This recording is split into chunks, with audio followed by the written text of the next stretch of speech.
The Wonderful World of Darklords. Report 48, The Outer Rim. Given the difficulty of our travels from the Mid-Rim to the hub of the Imperium, I expected the voyage to the Outer Rim to be equally arduous. Instead, I was surprised to find that it was, by far, the simplest journey between two domains that I had ever taken.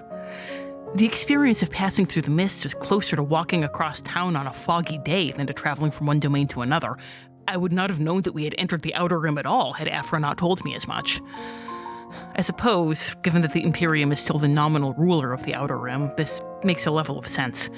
Here, more than anywhere else in the archipelago, it is difficult to make generalizations about the islands.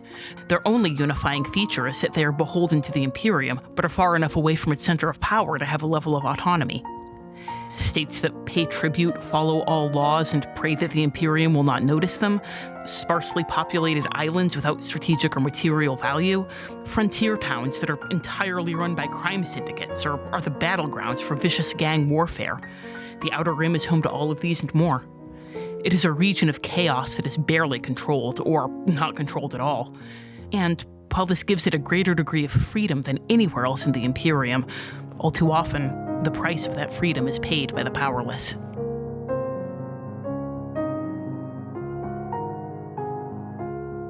Welcome to the wonderful world of Darklords. I'm Tom. And I am Rachel. Welcome. I'm sorry, guys. We commit to a one bit. More month. If you know us, you should know we commit to a bit. Yes, you only have one more month of this. And we're discussing how to convert Disney movies to Ravenloft Domains of Dread, and we gotta say, this guy makes way more sense in D&D than in Star Wars. Mm-hmm. Along the way, we'll look at the Darklords, the domain itself, and some plot hooks and adaptation ideas to integrate this setting into your own campaign. Today's episode, Maul, a.k.a. Darth Maul, if you're not up on your Star Wars animation. Yes. By the way, guys, the typical disclaimer we have had since Wonderland, but it is really in effect tonight. Boy, howdy, our cat. This cat is in a mood. I had to turn off his noisiest electronic toy because nothing else would do. So, other disclaimer that we have been doing with our other Star Wars summer episodes. All of our Star Wars domains are kind of in this shared archipelago, and so they are different domains, but they have kind of a shared background. And in our May the 4th episode, which I highly recommend you listen before you listen to this one, we kind of go through a lot of the choices we made, that shared background. But if, like Darth Maul, you're not going to let anyone tell you what to do, post-Darthing, then here is a really quick TLDR of those critical background points. Number one, I said archipelago. Yes, it's not a Spelljammer setting. It's not space. It's islands. Mm-hmm. It's our old standby from Treasure Planet of turning space into islands. And honestly, Star Wars, it may as well be islands in terms of the amount of space you see at a particular planet. Plus, honestly, the physics of space in Star Wars work much better for the ocean. However, we are not imagining these islands are traversed with normal Dungeons & Dragons sailing ships. We are imagining there is a kind of steampunk, Eberron, Magitech, the technology level here. And it is a setting that needs artificers. Mm-hmm. And I think it's not Star Wars without artificers. Yeah. In Dungeons & Dragons terms. So we are imagining we kind of have this slider you can do. It's either steam-powered, steampunk ships, like little submarines, Nautiluses, Captain Nemo type stuff, or it is airships. Second point, Palpatine is not a Darklord. We did this because he does not have a torment. He is living his best evil life, cackling and shooting lightning at people. Having unlimited power! Also, he is the source of a lot of other Darklords. So if we made him a Darklord, could we have Vader? Could we have Maul? Yeah. And so we decided he is the source of the Darklords we are doing. That all of our Darklords for this Star Wars summer were people corrupted by Palpatine, including the Man of the Hour, the crime lord formerly known as Darth Maul. Yes, because Palpatine, in our imagining, his actual demon name is Sidious, is an archdevil. Sorry, his devil name. And he was summoned by Count Dooku, and is just here messing stuff up, and all of the Sith are his infernal warlocks. Yes. Just for simplicity's sake, the Sith and the Imperial Inquisitors are just warlocks of this secret archdevil who is ruling this empire. Mm-hmm. And similar to simplicity's sake, speaking of the Jedi, we are not inventing a whole dang new magic system to try and make it stuff like the Force work. We're just having it be the Jedi were this religious order of magic users. And it could be paladins, they could be clerics, they could be monks, they could be whatever you like. They had different training, they had different specialties, they had different character sheets, but they all thought of themselves as this same order. Like Jedi paladins and Jedi clerics did not think of themselves as different things. They were all Jedi. Finally, and this is kind of where it gets a little weird, though fortunately this is an easy one for this setting, we are imagining the archipelago is divided into these different domains that have different Darklords, but also because we want to do a whole bunch of different areas of the Star Wars timeline, different kind of political status quos. So they're surrounded by mists, but navigating the mists between any two given regions, except for an exception we're about to get into, is very tricky because we don't want you to be able to go from the Clone Wars to the Empire, because then everyone fighting the Clone Wars is going to be like, wait, we're fighting for what now? Yeah. So, depending on how you want to do it, we mentioned this last episode, either it could be that you just kind of take your map of the galaxy far, far away and you divide it up and give everybody their own little sections, or it could be that when each new domain gets formed, some of those worlds just get copy-pasted over there, and that's how we had Geonosis in both the Clone Wars and the Empire in these episodes. Or Coruscant. Yeah, if you want to have Coruscant in both. So this is kind of our very sweaty way that we can have a domain where the Clone Wars is happening, and then we can have a domain with Darth Vader and the Empire. The idea that, yes, in this region of the archipelago, this war is still happening, and they haven't gotten, mail from the Imperial region for a long time. Yeah. They're just chugging along fighting the Clone Wars. Whereas in the Empire, they don't necessarily realize the Clone Wars are still happening in this other place. They're like, well, the Empire's here. We assume it's everywhere. Yeah. We don't talk about those other places. We don't visit them because we can't get through the mist. And the mail service, for some reason, is not delivering their letters. The exception is this one in the Empire, because Maul really only works if he's coexisting with either the Empire or the Clone Wars, and we're doing him in the Empire. So, in this domain particularly, our Imperial domain, our this episode, our Darth Vader Dark Lord, full Empire, original trilogy domain was the hub, and it was our version of sort of the core of this archipelago. And this is what we call the Outer Rim. And this is in the same political setup. This is technically the Empire rules here, and there is an Imperial presence here. There are Star Destroyers, there are Stormtroopers. They claim dominion over this. So these are the two domains where travel between them is easy. Yeah. For whatever reason, the borders are just not as closed. The mist is much easier to navigate. The Empire is much more permissive of allowing freer flow of travel and information between these two domains, because these are the ones on kind of the same point in the timeline that we are doing. So the Empire claims dominion over the Outer Rim, but really it's the Wild West frontier. There are certainly parts of it the Empire controls, but much more of it is run by gangs and syndicates. Oh, man, I just realized, because Palpatine, he's actively trying to keep the Clone Wars and the Empire separate for obvious reasons. But he is legit trying to subjugate the Outer Rim, because he's looking at Maul and he's like, how bleeping dare you make me deal with you? Yep. Much like when Maul took over Mandalore. He's like, I cannot believe. I have to go, I'm having to take time out of my busy I have to, take a personal day. I have to take a personal day and hire a car to drive me out to bleeping Mandalore to go deal. I am a very busy man. This was going to be my day off. Now this is going to be my day off, and I got to spend it dealing with you. So I hope you like hearing the phrase gangs and syndicates, because you hear it a lot. But yes, this is Wild West frontier. It's full of crime. It's full of gangs. It's full of basically autonomous worlds. And the Empire is, as we have a presence. And the critical thing is, this is kind of why Rachel was saying we should have that open kind of borders here, is you need that threat of the Empire coming in. You need that, if we cause too big of a mess. If we make too big of a fire, then the Empire can send a whole bunch of Star Destroyers in to suddenly be cracking down and enforcing order. If you're watching Maul Shadow Lords, you know exactly It's that story.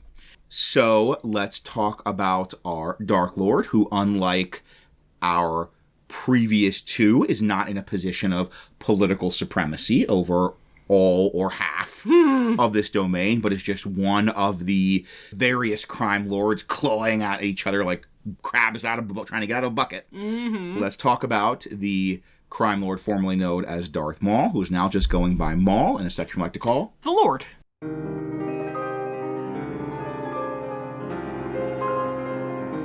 The Lord.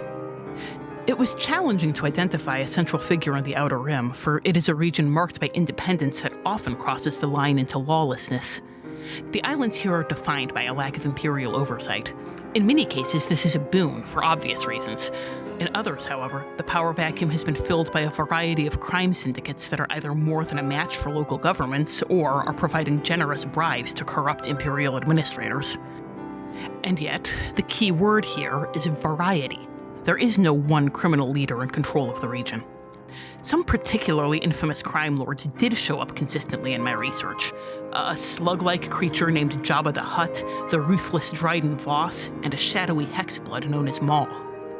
After further investigation and a particularly enlightening personal encounter, I have determined that Maul is by far the most intimately linked to Sidious's machinations, although I have also attached my research on Jabba and Voss, as well as the Imperial lapdog Prince Zizor, who, while personally based in the heart of the Imperium, has significant reach in the Outer Rim. Maul's origins are shrouded in mystery. He wields the radiant blade associated with both the Jedi and the Inquisitors, and has a clear knowledge of magic, but he claims affiliation with neither group. He detests both.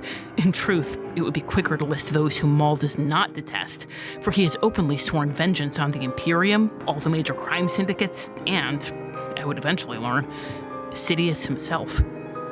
During the Artificer Wars, he had commanded both criminal and political factions on the island of Mandalore, even briefly ruling it through a puppet prime minister. He was deposed as the Artificer Wars drew to an end, however, and has been working from the shadows to regain some measure of his former power and to strike back against the many, many individuals he believes have wronged him. Sidious most of all.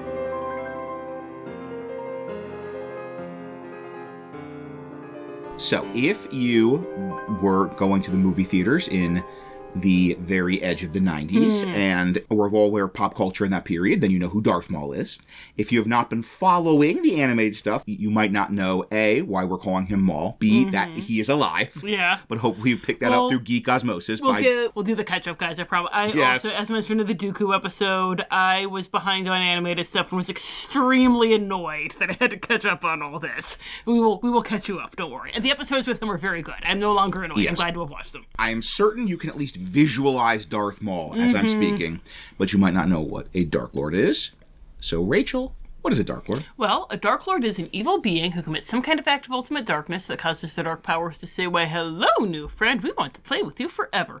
And so they pluck that evil being up and they place them in a domain which is a special hell tailor-made just for them. There are some great Dark Lords, there are some not-so-great Dark Lords, so going with the theme of face tattoos, we're going to talk about the 4 qualities that separate the Strahd von Zaroviches from the early 2nd edition Haslicks. So the first of those 4 qualities is that act of ultimate darkness. They do a specific evil thing that draws the Dark Power's attention. They don't just kind of become a Dark Lord by attrition or become a Dark Lord because they were daydreaming about getting revenge on the people who hate crimed them, like early edition Haslick. And in Strahd's case, it was that he killed his brother because he wanted to get with his brother's fiancée. Our second element is what they call in Van Richten's Guide to Ravenloft, the Torment, because we're a Disney podcast, we call it They Got What They Wanted, They Lost What They Had. And in Strahd's case, it's congratulations, your brother's out of the way, you have eternal youth, so you're not too old for Titania anymore, but you're too Strahd for Titania, and you always will be. Our third element is an element of tragedy and relatability. They're not just evil for the sake of being evil, there's something about them that makes us wince in sympathy, and in Strahd's case, it's that unrequited love is just the worst. And then our fourth element is that the domain reflects the Dark Lord and their curse in some way. Strahd is the Dark Lord of spooky gothic vampire land. He is not the Dark Lord of war and crime gangs, although that would be awesome. Barovia is a boring mud slump to reflect that curse of loneliness. There's no one there who could be kind of an intellectual equal to him and a replacement for Tatiana, even if he were to get over her, although he never will, but he can't, because there's no one else. So, Darth Maul, if you have just watched Star Wars: The Phantom Menace, has 0 of those things. Yes. Literally 0. As you may have heard from our Black Cauldron episode, he wears such evil clothes. He's a vibe. All he has going for he's it. a look. He's a cool lightsaber. He's a great physical performance by Ray Park. He's a great guy. And that's like the pinnacle of Star Wars. Yes. Just this guy comes in who's such a vibe that they get a fan base. But there is nothing there. I think it was the AV Club review of Maul Shadowlord that compared him to Boba Fett, and yes, absolutely. No, he's the Boba Fett of the prequel trilogy. Yeah, those are two men who are vibes who die stupidly and then come back. And indeed, that vibe, that just look, that attitude, that force of personality, that physicality was so great. He got a cultic fan base. They made T-shirts of this goober who's in 15 minutes of the movie and then dies. Has like one line. Yeah.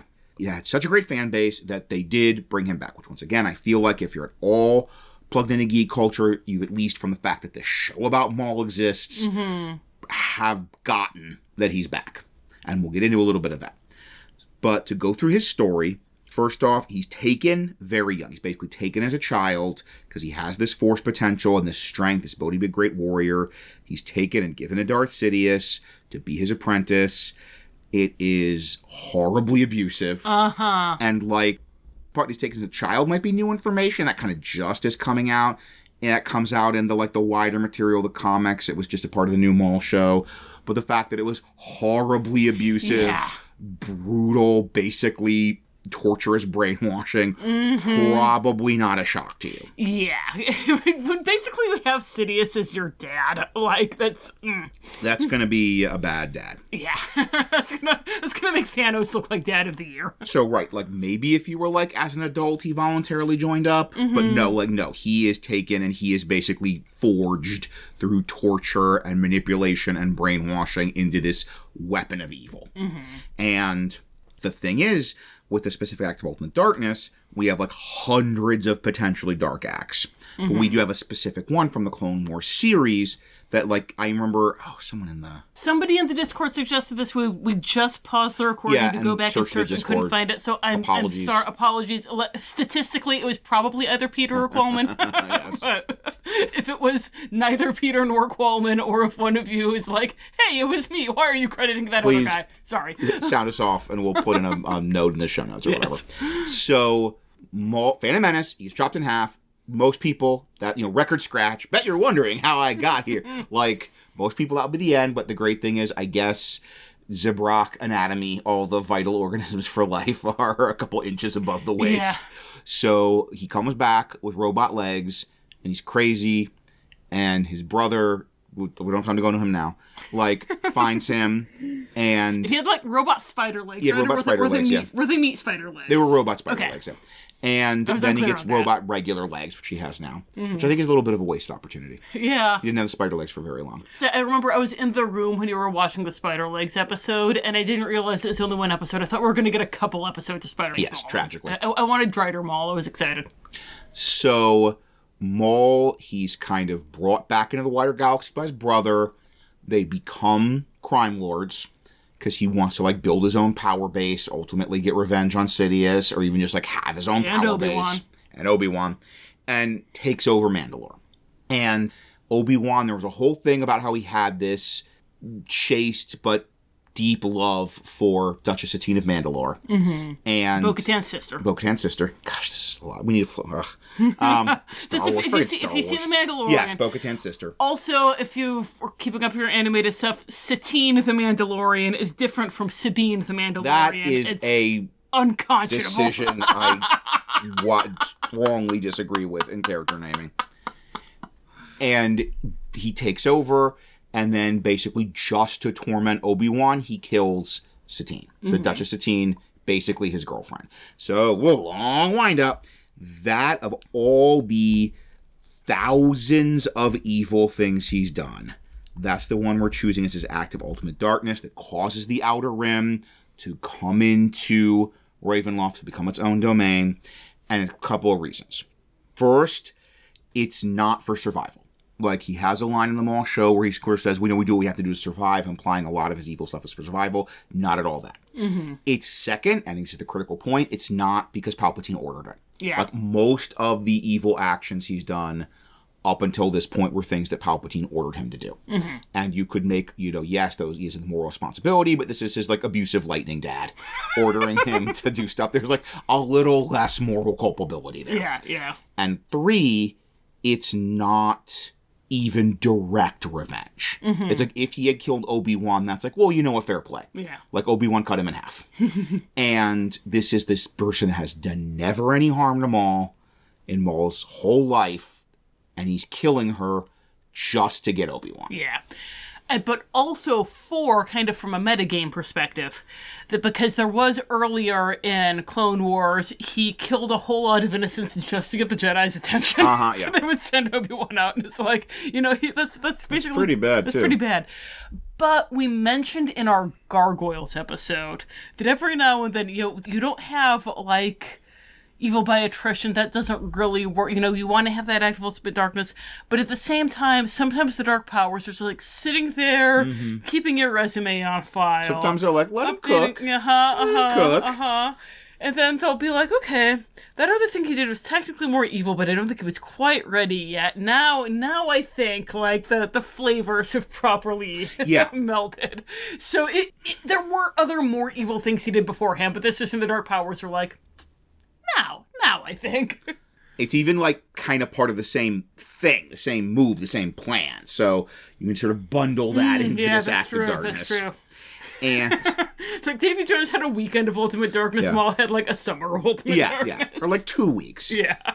Also, behind the curtain, having this be his act of Ultimate Darkness lets the status quo of the domain be where we want it to be. Yes. Like, this is the thing, like, this moment is basically kind of roughly where we want the status quo of the domain to be.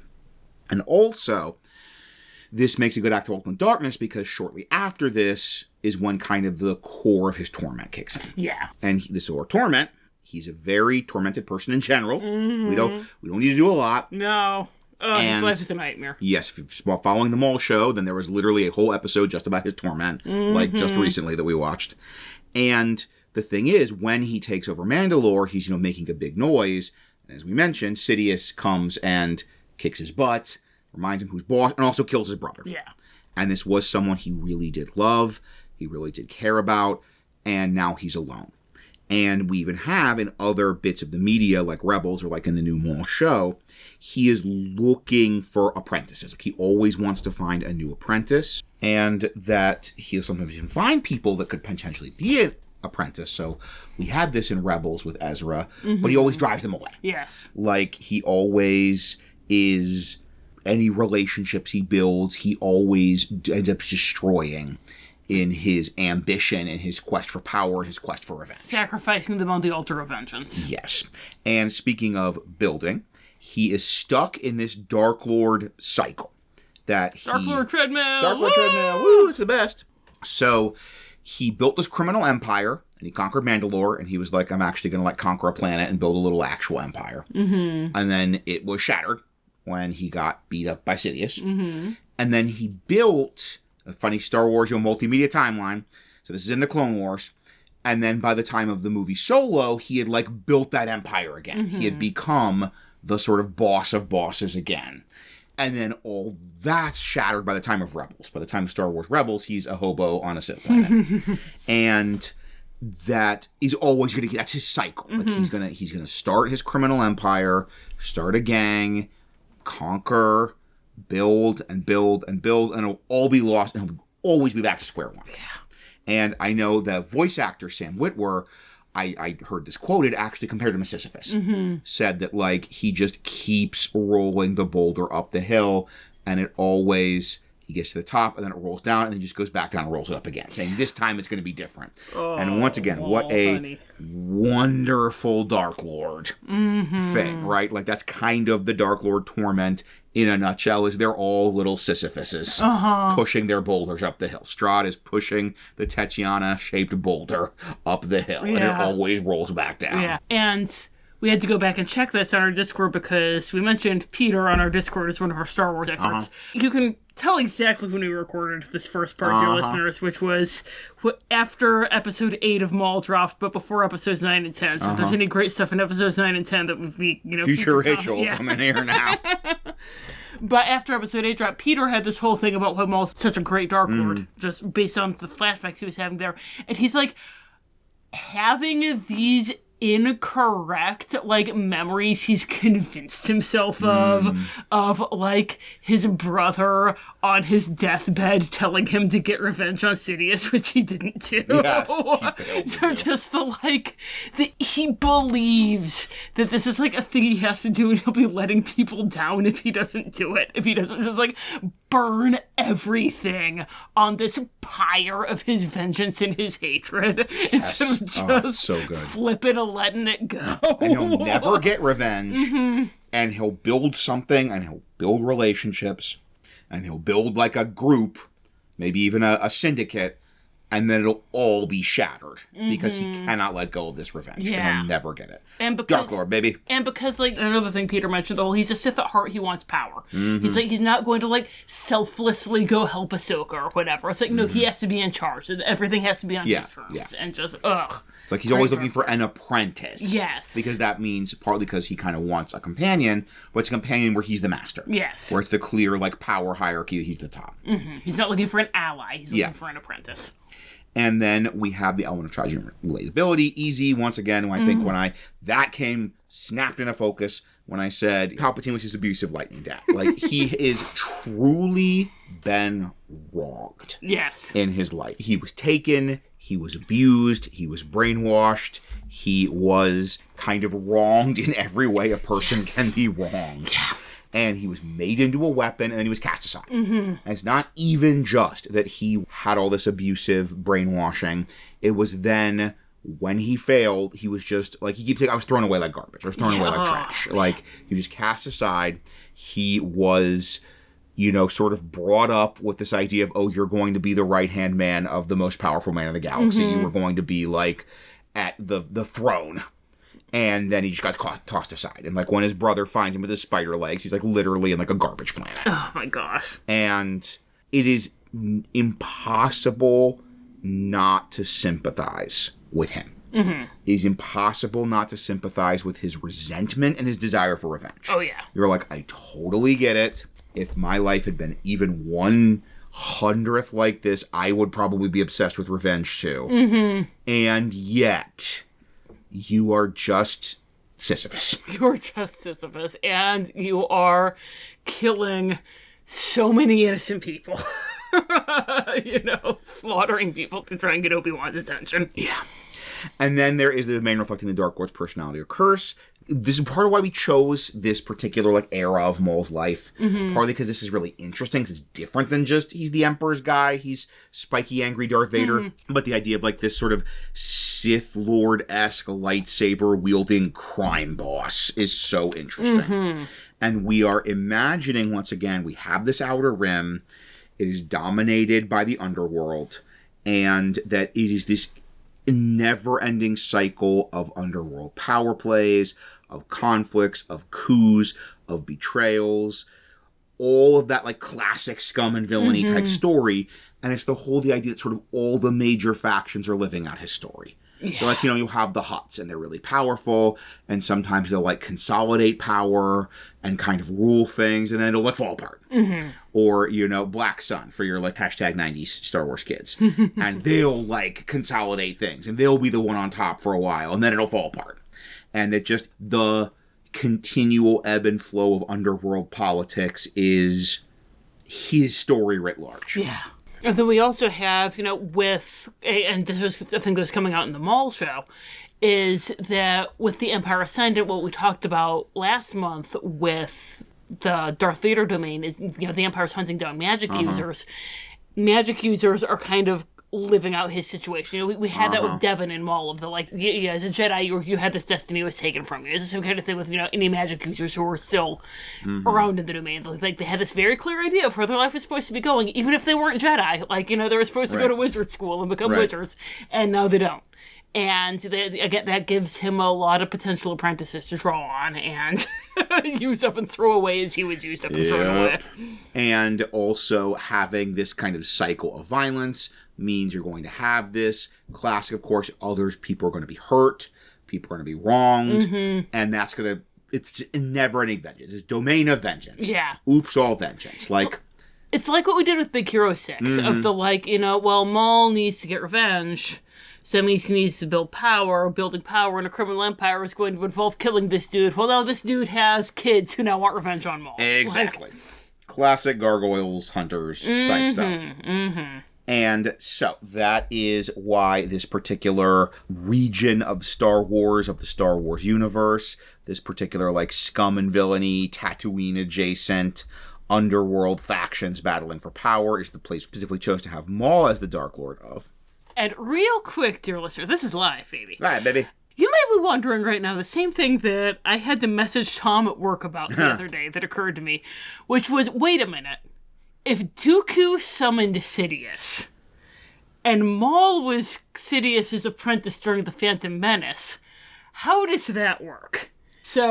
Well, all you have to do is move the timeline back a little bit so that Dooku was there from the beginning of Sidious's machinations. Even some of the Darth Plagueis stuff that we have and some of the expanded universe material. The idea that, Dooku summons Sidious, then they begin this years-long, laying the groundwork for the Clone Wars.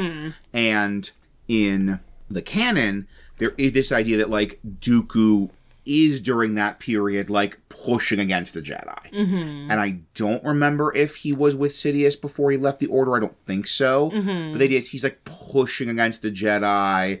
He's starting to think about the Separatists. And the idea that we just have that be, he summoned Sidious and then he is sort of that original pact with Sidious, and then Sidious takes Maul as an apprentice for his faction. Because these aren't the actual Sith. You don't have the rule of two. So. Exactly. That's the great thing. And you can fiddle with the timeline a little bit with Maul, too.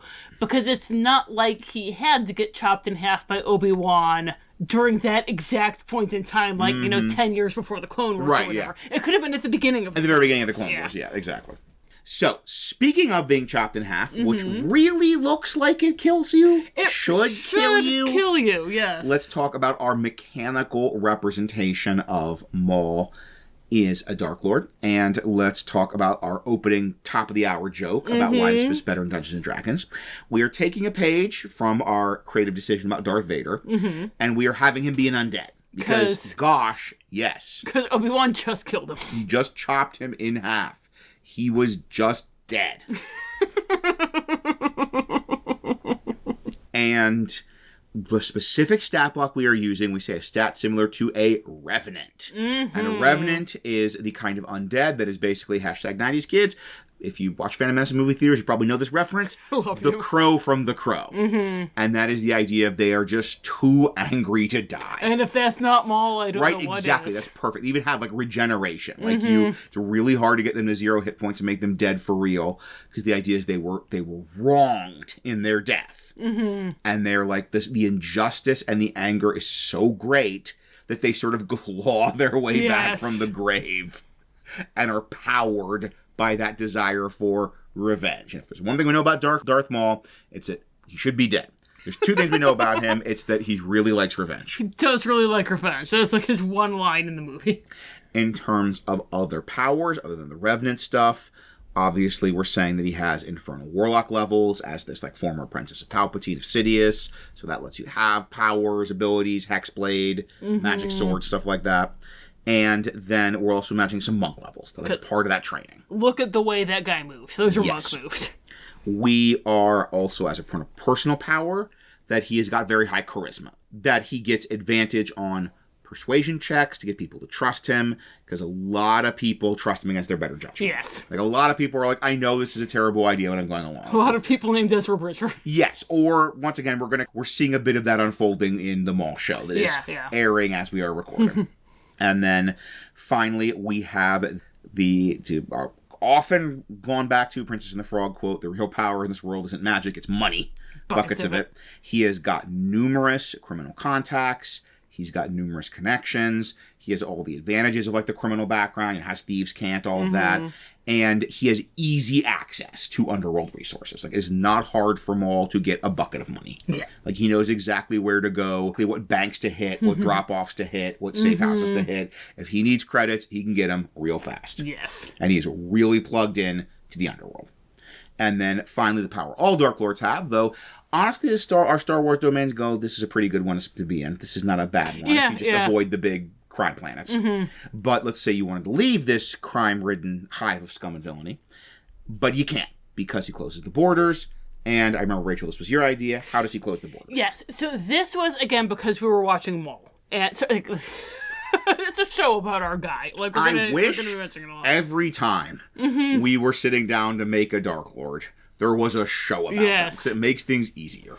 And in Maul, we had the whole, if you haven't watched it yet, there was growing tensions, and the police force on this planet actually calls the Empire in for backup, but that actually works out to Maul's favor because there was this Jedi he was trying to recruit to be his apprentice, and now she can't leave because the Empire shut things down. And I was like, wouldn't that be a cool, like, Maul can close the borders, but it's really not in his best interest. Like, that feels like the way to go for this guy. It feels like he shouldn't just flat out be able to close the borders. It feels like closing the borders should be shooting himself in the foot. So, he cannot close the borders to the Imperium, which is Darth Vader's domain. Yes, which, I mean, obviously, right? Like, the Empire can always get in. Palpatine will always be his master. Like, out of all the apprentices he goes through, he's never really the master because Palpatine's always his master. Oh, I need a minute to process that. So, I love he cannot close the borders to the Imperium.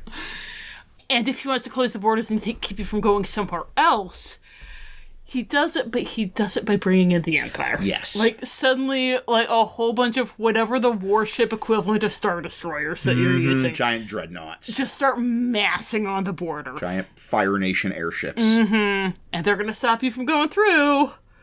But they're also coming down on Maul like a bag of hammers. Yeah, they're also seizing power and expanding their control of this particular island in the Outer Rim region of the archipelago.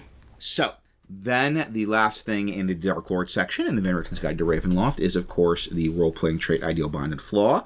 TBD still if the new Ravenloft guide is going to have them, but they will always be in our hearts. Yeah. Now, as we're doing with our Star Wars series for the role-playing trait ideal bond and flaw for these Star Wars Darklords, we are pre-planning. Because there's so many sources. Yeah.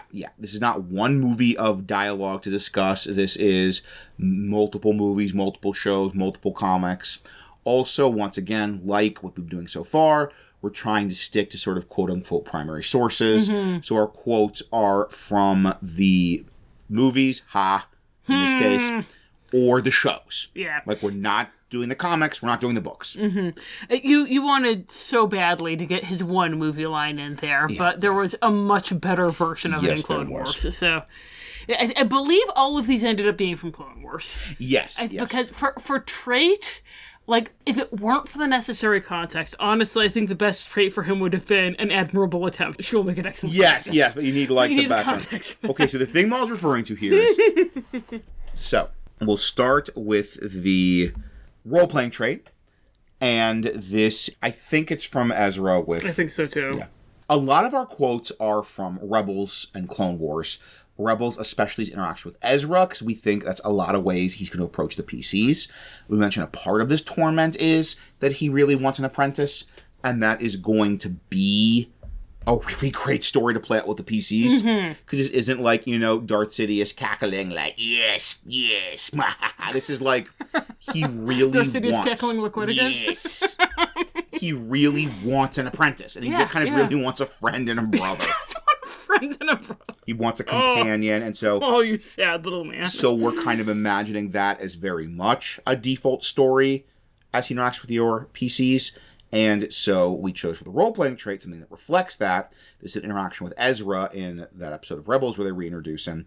Your passions give you strength, and through strength you gain power. You have seen it. You feel it. You must break your chains. Just quoting the Sith code. And, quoting the Sith code, but once again, not in a Sidious, sort of seducing you way. or even manipulating you. Like, he is manipulating you. Like, it's almost a pep talk. But he sincerely believes this. Yes. Like, he sincerely believes, I am teaching Ezra and potentially one of your PCs to embrace their power and to break their chains. And if they just listen to me and be my apprentice, like, their life is going to get way, way better. Like, I legitimately... It's going to be It isn't going to. But, like, that's the great thing here is he legitimately believes with Devin, with Ezra, like, I'm going to help them achieve their full potential and live their best life. Mm-hmm. And we want something that reflected that. Yes. And then we have the ideal, that principle that guides him. And once again, the obvious thing is revenge. But that's kind of too obvious. Mm-hmm. And we wanted something that speaks to that cycle of that Sisyphusian cycle of he keeps building his empire and then it collapses and then he builds it again. And just his whole methodology and overall philosophy of life, yeah. This is him to Ahsoka in Clone Wars. Soon, I believe, soon the galaxy will be remade, and in the chaos we must seize what power we can. I ship Maul Ahsoka so hard. Oh gosh, I know a lot of people ship Maul and Obi-Wan. Maul Ahsoka for that scene between them. My gosh. And the great thing here is also as an ideal, obviously he wants power, he wants to build an empire, the whole we must seize what power we can. But even this idea of he encourages chaos. Yes. Like he's kind of an agent of chaos. And this is a really neat thing to do with the Dark Lord. Because normally they're like political sovereigns or they're authority figures. So they're sort of like connected with the status quo. But this idea that no, unless he's on top, he wants to encourage as much chaos as possible. Yeah, I think Maul, not kind of Wonderland because that's its own, weird thing. Yeah. I think Maul is the most chaotic Dark Lord we've had since Bill Cipher. He just wants chaos at all times because that's who he can see his power when everyone else is at each other's throats. And we see even a little bit with the Maul show, that idea of he's pitting the gangs against each other. And once again, that's a really kind of cool story for your PCs to step into. Of you have these gangs and these syndicates, they're being provoked into conflict, and that's a mystery to solve of who's doing that and why. What was the thing you were reading that was comparing Maul to the Joker in The Dark Knight? I don't remember. But maybe it was just us talking about it, because I think there's a lot of Dark Knight references in the first episode of the Maul show. Mm-hmm. And that idea of in The Dark Knight, you have all these kind of gangs and mobs in Gotham, and they even kind of have their kind of coexistence and their spheres of influence, and Joker is just coming in and setting on fire. Yeah. And the interesting thing with Maul is that the Joker's just coming in and doing this totally nihilistically, just wants to watch the world burn. Maul wants to watch the world burn for a purpose. And it's only his purpose. He's not Dooku. It's not this wider purpose where he's going to save the entire galaxy. It's his purpose. But he has a reason for wanting to tear everything down. And that makes him really interesting. And it's not even a totally bad reason. It's bad. Yeah, that's the thing. That's the great thing is Maul always has a point. Mm-hmm. When he's talking to Ahsoka, when he's talking to Ezra, when he's talking to Devin in the new show, he always has a point. He's always kind of right. Yes. And that's going to make him such a good NPC to bounce your PCs against. So, back to the show. And back to the show. So then we have the Bond. And the Bond, it's it kind of needs to be his revenge and his loss, but it kind of needs to be Sidious, because that is once again the defining relationship of his life. It is the defining relationship of his life. We could do Obi-Wan, but the angle we're going for, especially Heroes of Sidious. So we are having this from him talking to Ahsoka again in a quite heated scene, quite charged scene. Fanning myself. Inspired quite a bit of fanfic. I was apprenticed to the most powerful being in the galaxy once. I was destined to become so much more, but I was robbed of that destiny. And that's his bond to Sidious. Right. That's his bond to his sense of grievance. Yes, his sense of being robbed. Entitlement. Sense of entitlement. And so much. It's everything. Perfect for our goals.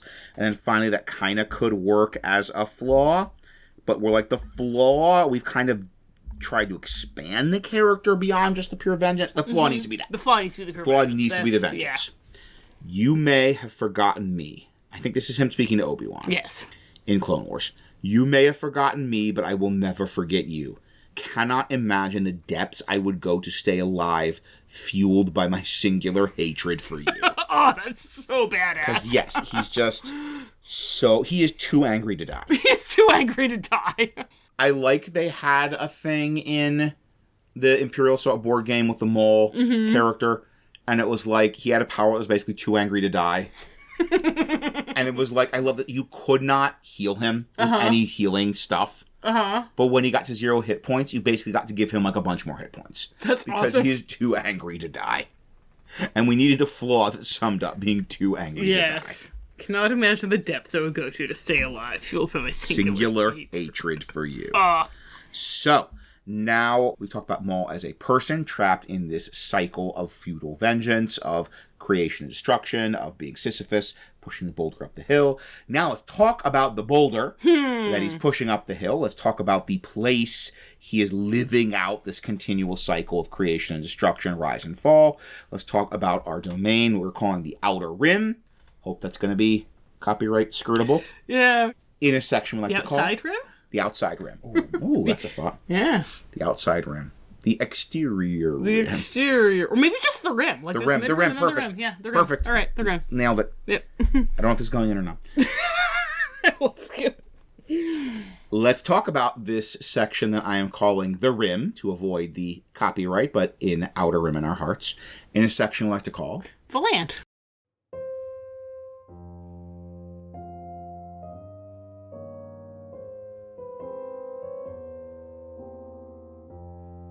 The land.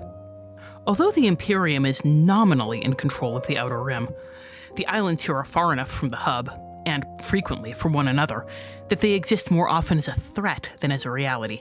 So long as they do not flout Imperial authority too flagrantly, islands without strategic or material value are largely left to govern themselves.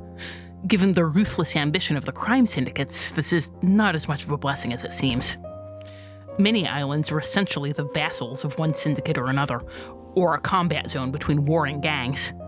Those which are not already the property of a syndicate must live in constant fear of the day that they will be. If a gang does set their sights on a new target, that island rarely has the military and financial resources to resist, putting them in an uncomfortable position. Either they allow themselves to be subjugated, or they invite Imperial assistance and commensurate Imperial control.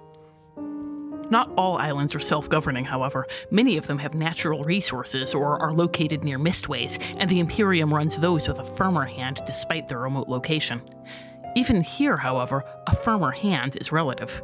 These islands frequently have a governor or other functionary appointed by the Imperium, but that official often has a level of autonomy and a lack of centralized support that the hub islands cannot dream of. There are stories of successful coups against Imperial leaders that went undetected for years because the rebels were able to forge communications from their offices. There are also stories of governors who run their islands as their personal fiefdoms, exploiting the citizenry even beyond the usual standards of the Imperium with no checks on their power, or who simply allow the crime syndicates free rein in exchange for those generous bribes that I previously mentioned. As suggested by those rumors of rebel coups, the situation in the Outer Rim is not uniformly bleak. Yes, the lack of Imperial oversight leads to rampant crime and a level of corruption beyond even that which is seen in the hub islands, but it also provides a place for rebels, magic users, and other undesirables to hide. The crime syndicate's use of casters has not quite risen to the level of open secret. The penalties for harboring them and the bounties for turning them in are too high for that. But there is an active whisper network connecting each gang to individuals who can open locks with a word or make them look exactly like a specific security guard. This is, of course, a dangerous game for casters to play. On the one hand, those who make themselves useful to the syndicates earn a level of protection that their fellows cannot claim. On the other hand, they must constantly ensure that the services they provide are more valuable than the bounty on their heads. A dilemma with which, given my current traveling companions, I can sympathize. Furthermore, should they balk at the more unsavory aspects of assisting thieves, vice peddlers, and murderers, they may find that the level of the syndicate's protection is directly correlated to their own level of moral flexibility.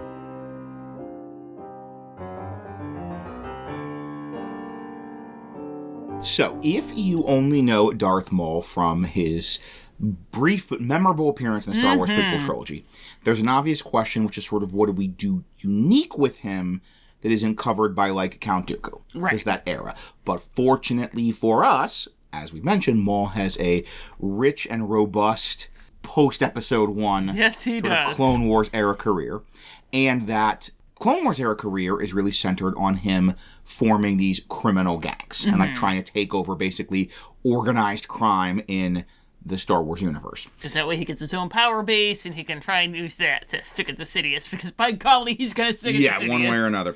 If you saw the recent Maul show, which we both highly recommend, it's that. It's like building on that. That's that part of that narrative. So like weirdly enough, he's a crime lord, underworld figure, way bigger percentage of his life than he is like fighting Jedi on Tatooine and stuff.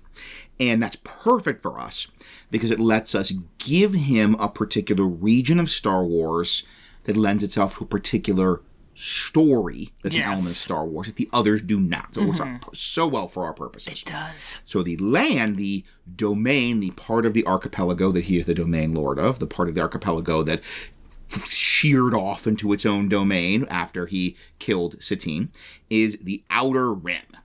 We are imagining this is the kind of frontier of the archipelago.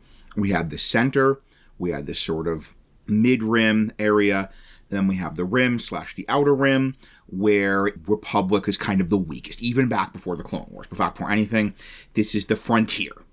And if you ask people, well, why is it so much easier to get to the outer rim than it is to get to the mid-rim? Shouldn't the mid-rim be closer to the hub than the outer rim? And they get a real funny look on their face and change the subject. Yes. So this is a place, as Rachel's saying, we are imagining the Empire does have a presence here, in so much as there is a government. It's the Empire, it's the Imperium, but they are very weak and even much more corrupt than they even are in the hub. It's like, you might have like some little imperial governor running some island, but they don't have a whole lot of oversight. Yeah. So they're going to have some fun. It's very like the sort of like British or Spanish government in like your golden age of piracy. The idea of like, kind of like for parts of the Caribbean, the sort of Port Royal Elizabeth Swan's dad was in charge of. Just that it's like this little pocket of this empire, of this government, but really it is a wild frontier. Because if Governor Swan had been the worst, he would have had a lot of opportunity to be the worst. So we have a lot of the planets here are basically... I believe you mean islands. Totally different. But we mentioned this is the, like, we need to have that threat of the Empire coming in. That's our closing the borders. There's enough Imperial presence there that if someone goes too loud, they will, like, bring... Yes. They have a hammer they can bring down. And they can't bring the hammer down on all of the islands here. They can't bring the hammer down on even the majority of them. But they could bring the hammer down on a particular island. A particular island that's going way too loud, or Maul's making a big spectacle of himself, or a bunch of heavily armed transients are coming in, casting a lot of magic spells, going, look at us! We're magic users! Woo! It doesn't matter about your laws, your stupid magic laws. So you have a couple of Imperial islands that are kind of these like main bases, once again, sort of like your Port Royal and Pirates of the Caribbean. But a lot of the islands are just doing their own thing. They're like basically independent. They might be nominally part of the Empire in terms of like they're paying their taxes and they're not, you know, having open magic users, but they're like functionally independent worlds. Yeah. Unless, of course, Darth Maul or somebody or your PCs make a big show of things. Mess everything up forever. And then the great thing is, like, if that happens, then a bunch of the non-Imperial presidents on this island are going to be every bit as mad as you as the Empire. Because, like, how dare you? How dare you bring the Empire down on us? Similar to the story we saw in the season we've had so far of the Maul cartoon, or also, once again, even just going back to the OG Cloud City. Yeah. That this is like if... you know, Luke had been forced Jediing around Cloud City and then the Empire showed up, how mad Lando would have been. Yeah. And so, yeah, we still have magic users. There's a little more space for them here, a little more safety. We are imagining. We mentioned this, like, the hidden path in the Imperium that's, like, smuggling magic users out of the sort of hub and the core Imperial world. This is one of the big places they're smuggling them to. But if they're just, you know, magic missiling along, then they're going to, A, get the Empire's attention, and B, get Maul's attention. Yeah. I'm reading The Lies of Locke Lamora right now, and it just... they need to be circumspect. The Thief Maker will give them a whole speech about how they need to be circumspect. correct. And this is a cool plot element because the idea that, like, the real power here, you have some island governments, you have the Empire, but, like, the real power players here, the real authority here is the syndicates. Is these, like, quasi-governmental criminal gangs that have huge swaths of territory. Most of the islands of the Outer Rim, those are the real power. Yeah. And the rebellion, the sort of protecting the magic users, the hidden path, they need to be working with those people. Like, those are the people that have, like, the smugglers and the fake IDs and the, like, bribed guards. And they're not afraid to, like, be defying the law like this. But how many of them will sell you for a bent copper? And the bounty's a lot higher than a bent copper. Yes, or even just if they'll professionals, they'll, like, keep your person secret, they'll, like, protect their cover identity. But then what if they get into hot water with the Imperium and need to give them something to, like, smooth over, you know? Yeah. The smuggling thing goes wrong, they make a mess, and this is their, like, consolation prize they're offering the Imperium. I mean, they're professionals, but what are you going to do? Leave them a bad Yelp review? Like... Yes. There's going to be a Whisper network, but you need to be able to be plugged into the Whisper network to know which of these guys are legit and which ones aren't. So that's going to be this super cool potential plot element. And at one point, Maul was the head, basically, of all the major syndicates. He formed them into this group called the Shadow Collective. And he was, like, top of the world. As we mentioned, as Sam Witwer, the voice actor, mentioned, Maul is Sisyphus. And then it all fell apart. He lost everything. The syndicates all broke apart, do their own thing. And now we're, once again, very much taking from the Maul show, he's rebuilding. Yeah. He's, like, back in action, and he's starting to gather power again. And he's got, we are imagining he does have his individual syndicate. We're going with Crimson Dawn from the Solo movie. And he's starting to aggressively move to consolidate his power. Like, he's just one player now, and not even the biggest player. He's not like the Hutts, but, like, he's gunning for him. Yeah.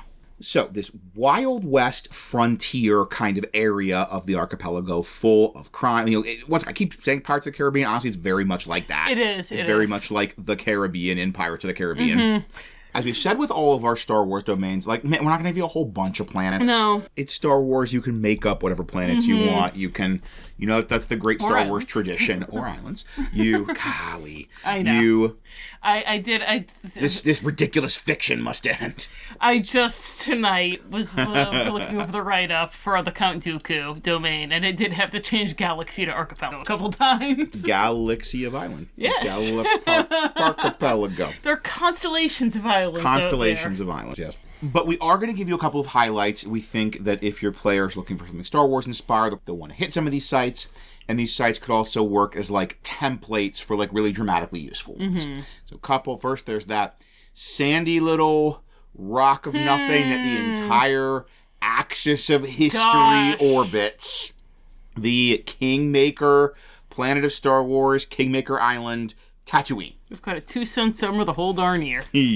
So this is a archetypal frontier island, like Tatooine's supposed to be. It is the Wild West. It is the frontier. It's way out in the middle of the desert. Of scum and villainy. Monument Valley. There's a minor Imperial presence there, but it's basically run by the Hutts. And there is some conflict over it. Some of the other factions want it because it's this, like, perfectly situated island for smuggling. So what D&D monster are you thinking for the Hutts? That is a really hard question. Like, Wookiees or bugbears. Like, that's just science. Obviously. Yeah, they're tall and hairy.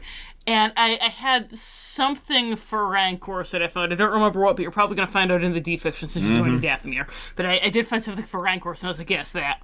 I will think that over. Personality-wise, I almost like some of your sort of, like, infernal creatures, because the idea of these incredibly canny, ruthless, intelligent deal-makers. I don't know if D&D has, like, big slug dudes, like, the morphology of the Hutts. So, watch this space. I'll see what I think of anything as we go on. Excellent. Speaking of Dathomir, you gotta have Dathomir. Gotta have Dathomir. It is the spooky witch swamp Oh my gosh, island. Dathomir is my entire heart. Island of spooky witches with, like, crazy caves and carvings, and this gives you all these creepy witch artifacts, and it gives you magic, and it gives you ghosts. It gives you necromancy, like they're the Star Wars necromancers. Yes, it's so good.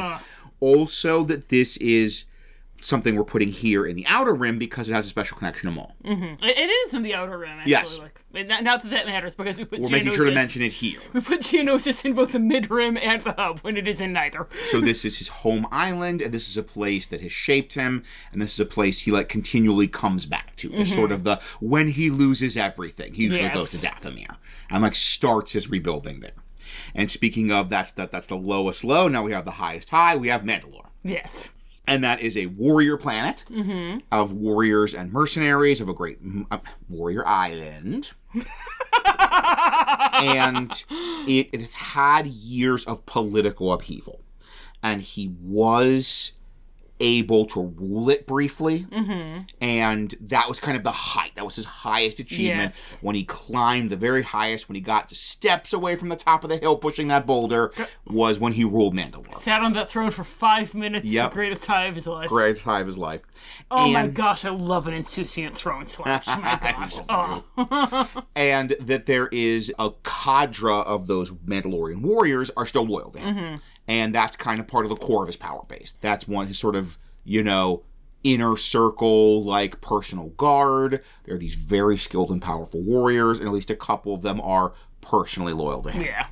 And currently, the Empire runs it, but it is a proud martial tradition, so there's a lot of, unrest at that. There's a lot of, you're setting up very easily to have some kind of, overthrow the Empire, drive them off Mandalore, unite the clans kind of story. Yeah.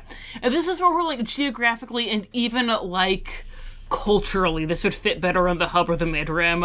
This isn't a crazy frontier planet, but it's gotta be with Maul.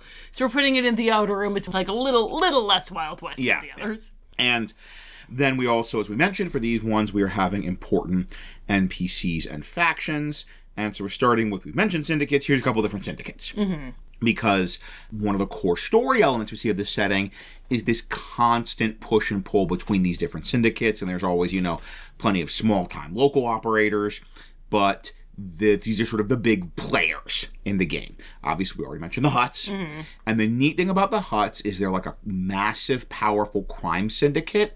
But they're also kind of like a nation. Yeah. That they're a kind of, mafia-ocracy, that they have, they have their own language. Yeah, they have their own language, and even they have their own, worlds that they are the titular government of. The Hutt Council is the sort of officially recognized administrative body of these worlds. So they kind of play on this higher level of diplomacy. So you've got these islands where it's yes, and they run criminal stuff, but also they are just the government of these islands. And we mentioned back, they play nice with the Imperium. They do, because then the Imperium plays nice with them. Exactly. Everyone benefits, except normal people. They're the highest level, and they're the ones with the closest connections to the Imperium, but they are always willing to do whatever it takes for profit and power. And then we have the Pikes have come up in the Clone Wars, and they've come up in some of the animated stuff, like the recent Maul show, and they're the spice people. So they're your big narco kingdom. And once again, you get the impression that this is an island that they run, but it's very much the narco, and there's a lot of the kind of incense imagery with their Do they want to sell you death sticks? They could sell you death sticks. And so, once again, that can just be they have their faction, they have their niche, they have their specific role they play in the kind of great crime ecosystem of this section. And then we have got Crimson Dawn, which we mentioned that's kind of Maul's faction that he's currently head of, and he's got alliances with some of these, but he's planning to make his move. He wants them to all be subservient to him. And we're imagining them as much more like your traditional mafia. Yeah. That they're not a nation state as well. They have their fingers in a lot of criminal pies, and they are a major crime syndicate. And then, speaking of a astrological phenomenon and a color, the classic 90s Star Wars organized crime faction, Black Sun. And that's when it's very open. It's got a lot of that Star Wars legacy, but it's very open for you to kind of do whatever you want to do with it. Whatever spin you want to put on Black Sun, you can. So did they not have a thing in the 90s, or they're just kind of I think they were just the crimes. Okay. There was the Faline, Prince Shizor being in charge of them, But I don't remember if there was, like, a nation. If they were, like, a planet that they ran. Or if it was just, like, those are the guys that... They're sort of the equivalent of the Italians in The Godfather. So, this is the crime Wild West land. This is the wild frontier. This is Pirates of the Caribbean. So, this is the place to put, oh my gosh... all of the great, like, crime and space cowboy NPCs of Star Wars. And there's so many. There's so many of them. And they're, like, such good, I specifically use that term, NPCs. Yes. They're such good, like, setting elements to have fun interactions with your PCs. They're so colorful. They're so interesting. They have such, like, clear memorable personalities. Yes. They're just exactly what you would want for an NPC. Just to go through a bunch of the classic greatest hits. You've, of course, we already mentioned Hondo Ohnaka and his Weequay Pirates. Yeah. That sounds like a band. And, but they're, like, one of your big pirate factions. And they do some smuggling, too. And they're, like, very shady, but not evil. And kind of very Don Carnage from Tailspin type piracy. And... like, that's a really good one to mix with the PCs. Especially because Hondo is a scoundrel... and is pretty amoral, but is, like, so lovable. Yes. Then if you've got Cad Bane, is your perfect, like, assassin, bounty hunter, ultimate Wild West character of the just wandering, ruthless, cold-eyed gun for hire. I need to watch Cad Bane episodes because the only thing that I've seen him in was Book of Boba Fett, and I have what I believe is the traditional opinion on Book of Boba Fett. So... But he is awesome. He is awesome. Yeah, I was like, I want to know more about this guy, but it's assuming that I already know everything about this guy, and I don't. I didn't do the homework. Speaking of Boba Fett, you could have Boba Fett. And possibly riding a Rancor. Or Mando, or both. With or without Baby Yoda. Yeah. You could bring in, if you wanted to bring in your, like, classic Empire Strikes Back bounty hunters, you could have Dengar, you can have Bosk. Yeah. The great thing with Boba Fett specifically is we mentioned with Darth Vader as a potential enemy that in a lot of movies, including Star Wars, and a lot of, like, pop culture entertainment, a lot of times combat is, like, escaping and running away. But in D&D, there's kind of that wargaming DNA of, like, no, we stay in this, like, 12 by 12 grid room, and we just punch each other till someone's dead. And it's not like it's going badly, but they're not going to be like, all right, let's run away from the goblins. You guys did not run away from the vampire who was cleaning your clocks. I kept waiting for you to run away. But with a weighty cultural figure like Darth Vader, I think, like, even the most blithe PC groups are going to be like, no, we just get out of here. We just got to run. We got to get out of here. And I feel like it's a similar thing with Boba Fett. Yes. If frickin' Boba Fett is after your PCs, you're like, okay, just run. Just get out of here. Get the heck We're out of just here. trying to escape. Yes. And you can do a kind of classic Star Wars chase escape scene. And same thing with Mando, and also you might have a cute Force baby who messes with you. Might have a cute Force baby who messes with you. Adorable, the most adorable baby sorcerer. For your more positive, like, moral PCs, near the very end of Clone Wars, there was these two smugglers, the Martez sisters, and that could be a good canon reference to fill that, like, they're shady and they're outlaws and they're smugglers, but they're, like, fundamentally on the side of the angels. They're, like, good and moral people who really want to do what's right as best they can. Post-episode 4 Han Solos. Very much, yes. So if you want to have that, you think that kind of NPC will really connect with your party, really bond with them, the Martez sisters could be a good canon choice. Also, I can't believe that we forgot to put her on our outline. But speaking of Mando and the fact that Mandalore was here, Bo-Katan. Right, Bo-Katan. Bo-Katan's going to be Bo-Katan has opinions on Maul. Yes. They're not good opinions. And we talked about a potential plot element of the Empire is there on Mandalore, is ruling Mandalore, but is very, like, shaky. Like, if someone were to help Bo-Katan unite the clans and overthrow them, there probably could be at least a couple of years of independence on Mandalore. Like, if you want your classic D&D MacGuffin quest, and you can help Bo-Katan find the dark saber, it's so good. It's such a good D&D style quest to do. It's a magic sword. You have to help her find a magic sword that lets her be king of England. Maybe it's in a lake. It wasn't a lake. You're right. Yeah. She did go into a lake to get it. Yeah, I don't remember if it was in there, but she definitely went into a lake. So we have already kind of naturally transitioned into our next section, which is you have this amazing, crime syndicate ruled, chaotic, violent frontier setting. Perfect for Dungeons & Dragons style adventures. But what are the kind of adventures you might have in this setting? Rachel, what do you do with it?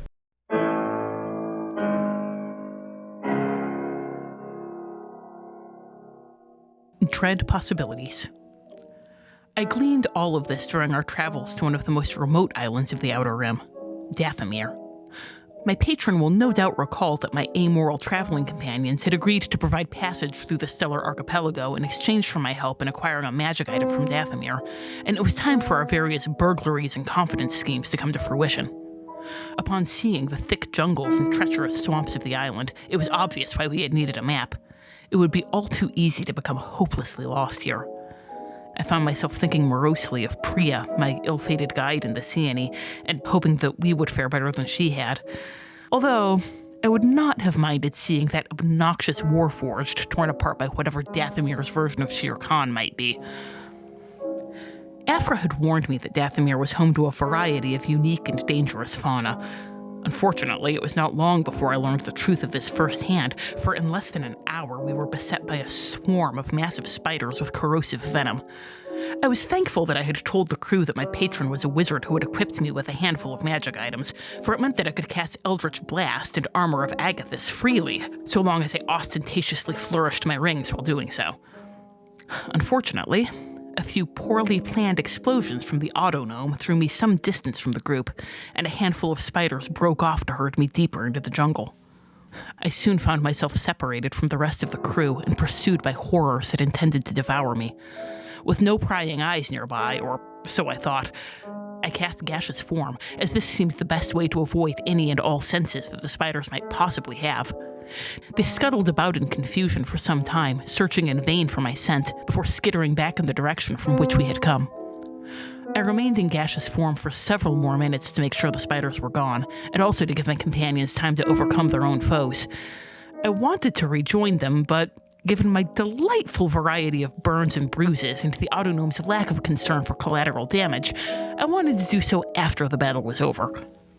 Furthermore, I suspected that reclaiming my corporeal form within sight of them would strain my cover story beyond the point of credulity. When I was certain that the spiders had gone, I released the spell and let myself reform. Almost immediately, a humanoid figure burst from the trees, wielding a double scimitar that glowed with the red light of the Inquisitors, and lunged toward me with impossible speed. I cursed, trying to sidestep him and earning a slash across the arm for my efforts. I had no idea what an Inquisitor was doing here, but the reason didn't matter. What mattered was that he had seen me using what was indisputably magic. Worse, I had burned through the reserves of my patron's magic in the battle with the spiders. Unless I became very adept at the use of my wild magic very quickly, I had nothing at my command but cantrips. But I knew what awaited me if I were captured, and I was not going to be entombed within the Black Citadel. I assumed my form of dread and hurled an Eldritch Blast at him, infusing it with necrotic energy. It didn't seem to hurt him as much as I expected it to, but he did stagger back a step. His eyes narrowed, appraising the shadowy silhouette of my patron and the bones that were clearly visible under my translucent skin. You're not an Inquisitor. Of course not. I'm not the one swinging one of those things around. I gestured at his blade. But I suppose you aren't one either, or you would have known that. He didn't relax his fighting stance. Of course, I didn't release my form of dread either. I could feel the wild magic thrumming within me, begging to be used. Who is your master? I flinched at the word, and his eyes narrowed again as he noticed. You won't have heard of him. I'm sure that would make him very upset. He regarded me for a moment, eyes sharp with interest, and it felt like a rabbit that had thoroughly drawn the attention of the hawk. I'm sure you're right. I wouldn't recognize your master, and yet I recognize your situation. You seem unsatisfied with your pact. Believe me, I sympathize. What did he promise you? I'm not in the habit of pouring out my heart and soul to strangers who attack me in the swamp, thank you. Are we done? He sheathed his blade. I did not release my form of dread. His manner was cordial, but there was still something of the predator about him, a tightly restrained energy beneath his movements that made me think of an animal waiting in stillness for the exact moment to strike. Yes, that was a misunderstanding. I saw your eldritch blast. I assumed Sidious was your master. Now I see I was in error. I cocked my head, intrigued despite myself. Are you saying the Inquisitors belong to Sidious? He blinked, looking genuinely befuddled. Of course he was. The list of people who knew that name would be a short one. You are very well informed. In which case, you should know that anyone in these lands who uses magic as openly as you did belongs to Sidious. The rest of us are hunted. He gestured at himself. Some more than others. I relaxed, finally releasing my form of dread. That's fair. I wouldn't have dared to flaunt it like that if I hadn't thought I was alone, and if I had any chance of escaping those things without it. Now that we've put that misunderstanding behind us, allow me to introduce myself. My name is Maul. This is my home. Well, that would teach me to let my guard down. I eyed him with suspicion. I've heard of you.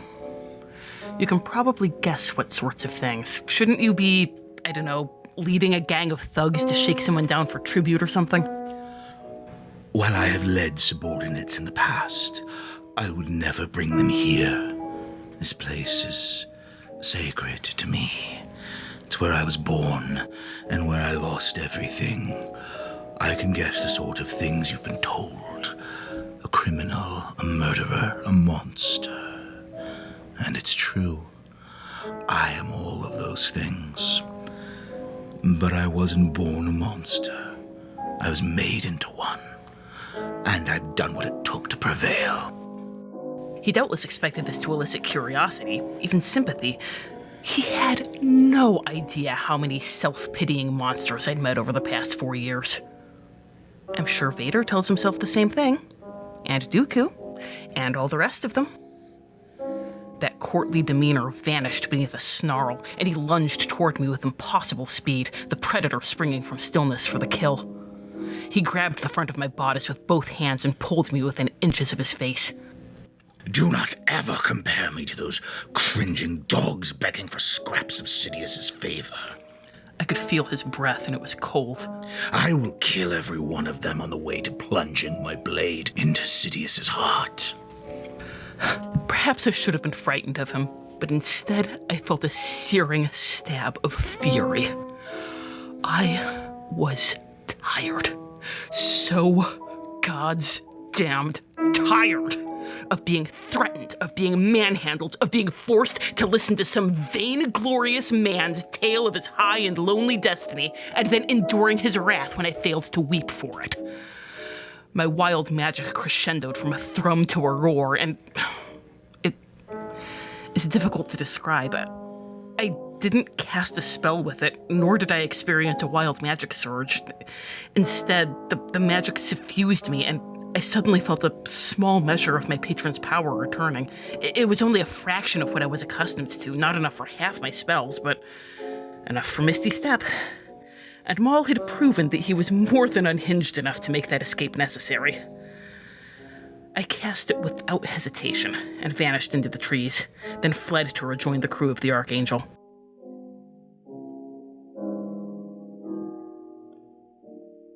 I want adventure in the great wide somewhere. I want it more than I can tell. So the first question, which I've already answered in describing this setting, is why did your PCs come? And they came because it is the place Dungeons & Dragons happens. Mm-hmm. This is our, jumping ahead a little bit, the Star Wars genre, this is our base Western domain. Yes. And I think it's very common knowledge that that's a huge core part of Star Wars. Oh, yeah. And I heard people talking about this and saying, honestly, like, it's not there in the aesthetics, but D&D draws so much from Westerns. Yes. Like, so many of the setting assumptions and the tone and the story, like the narrative style of your classic Dungeons & Dragons come from Westerns. It's very, like, if you're doing just, like, rather than doing dungeon diving, kind of doing the town of the week, it's very have gun will travel. Yeah. Yeah. I mean, in the starter set for 5th edition, 2014, Lost Mines of Phandelver or Phandalin, I can never remember, but they compare it to a Western. Yeah. There's like a gang that's into town, and it talks about the scene where the PCs confront the gang, and they describe it as this is like the Western High Noon shootout. And it's very like consciously running this section of that story as a Western. So obviously, this perfectly dovetails Dungeons & Dragons Ravenloft, Star Wars. In universe, the reason to come here is it is the place where the Empire's weaker. And it's one where it's easy to get to. Like, we mentioned, this is travel between the hub is the easiest kind of travel. So this is, if your PCs were helping a magic user escape, this is where they would take them. Yeah. We're seeing this as being closer to, like, the original 2nd edition, 3rd edition core, where you could basically just walk there. Yeah. As opposed to even, like, normal 5th edition domains where you have to have a mist talisman to go from one to the other. Like, going from either of these two to Clone Wars or is harder. It's harder than going anywhere else. But, like, these two are, like, you walk down to the corner store and you're in the Outer Rim. So it's a great place to hide, it's a great place to escape, to establish yourself. You're going to have so much more freedom from the Empire, especially as long as you don't make noise. This is where you're going to take those escape magic users. There is constant strife and crime and conflict between these syndicates. So there is enormous market for heavily armed transients. Like, this is a seller's market for having guns for will travels. Yes. Like, for being Mando, for being you're a wandering heavily armed transient looking for work. Like, and again, whether you're going with the pulling purse strings or the pulling heartstrings, like, there's so much opportunity for profit. There are also so many people who need help and protection from all these horrible crime syndicates or the corrupt Imperial boss who's beating down on them even more than the Empire normally does because he can get away with it and no one's going to tell him that he can't. Or because this is all so isolated and scattered, you have so much more chance for victory. So if it is a crime syndicate, you can just beat them. Yeah. And, like, now planet farmland is safe. Well, nobody gives a flying flazoo if you beat the Pikes. Like, you can't depose the Empire.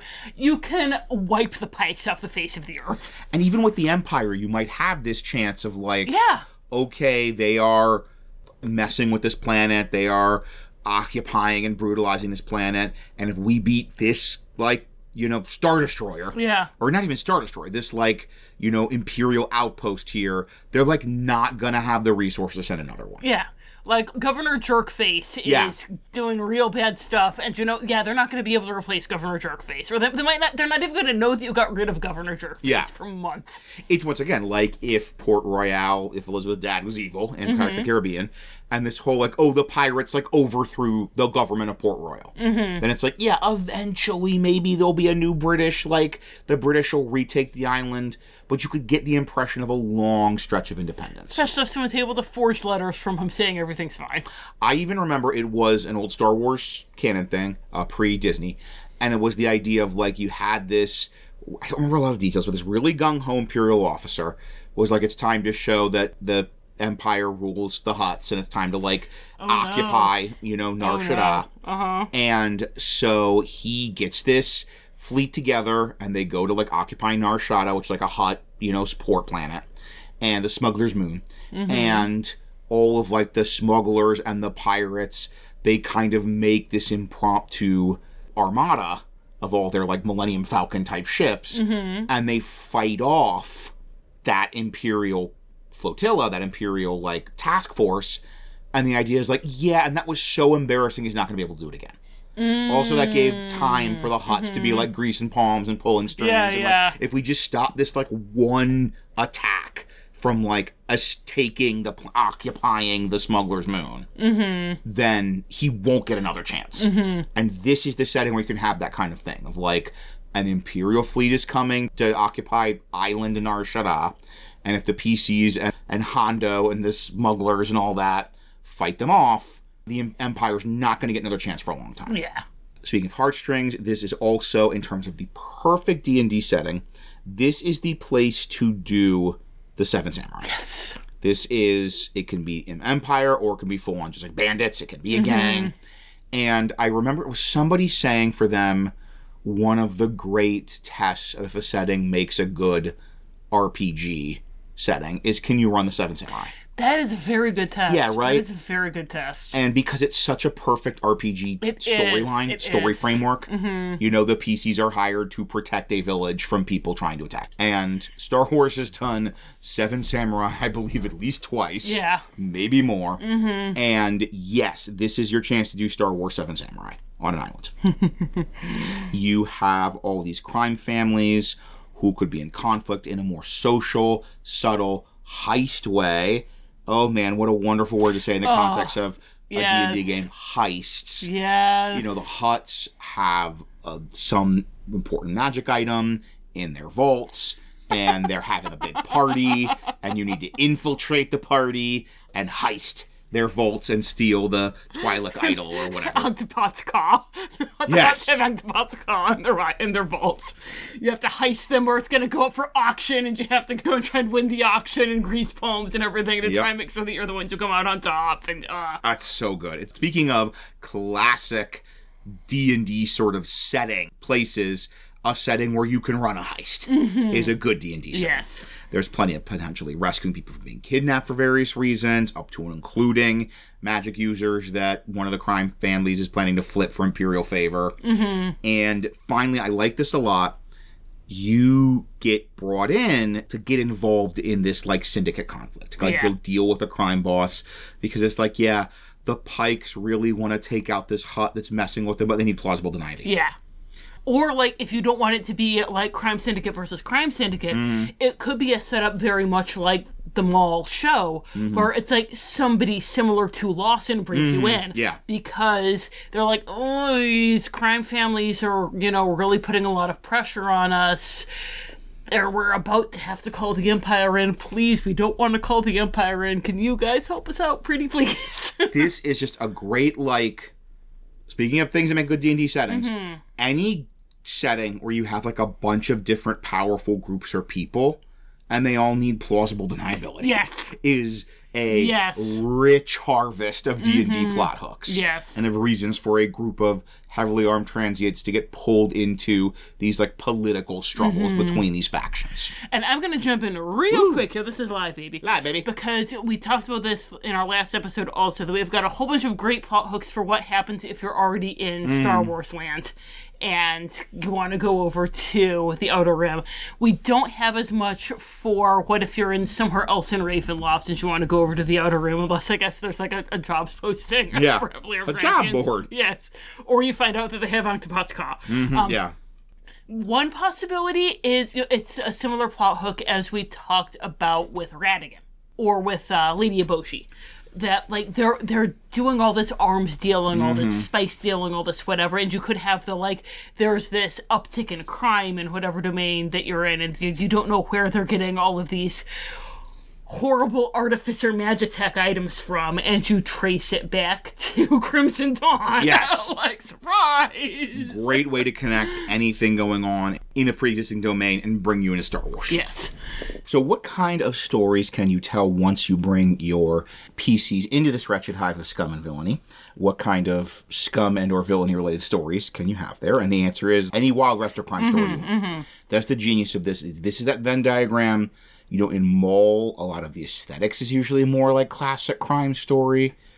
But in Star Wars via Tatooine, that means it's also the Wild West stuff.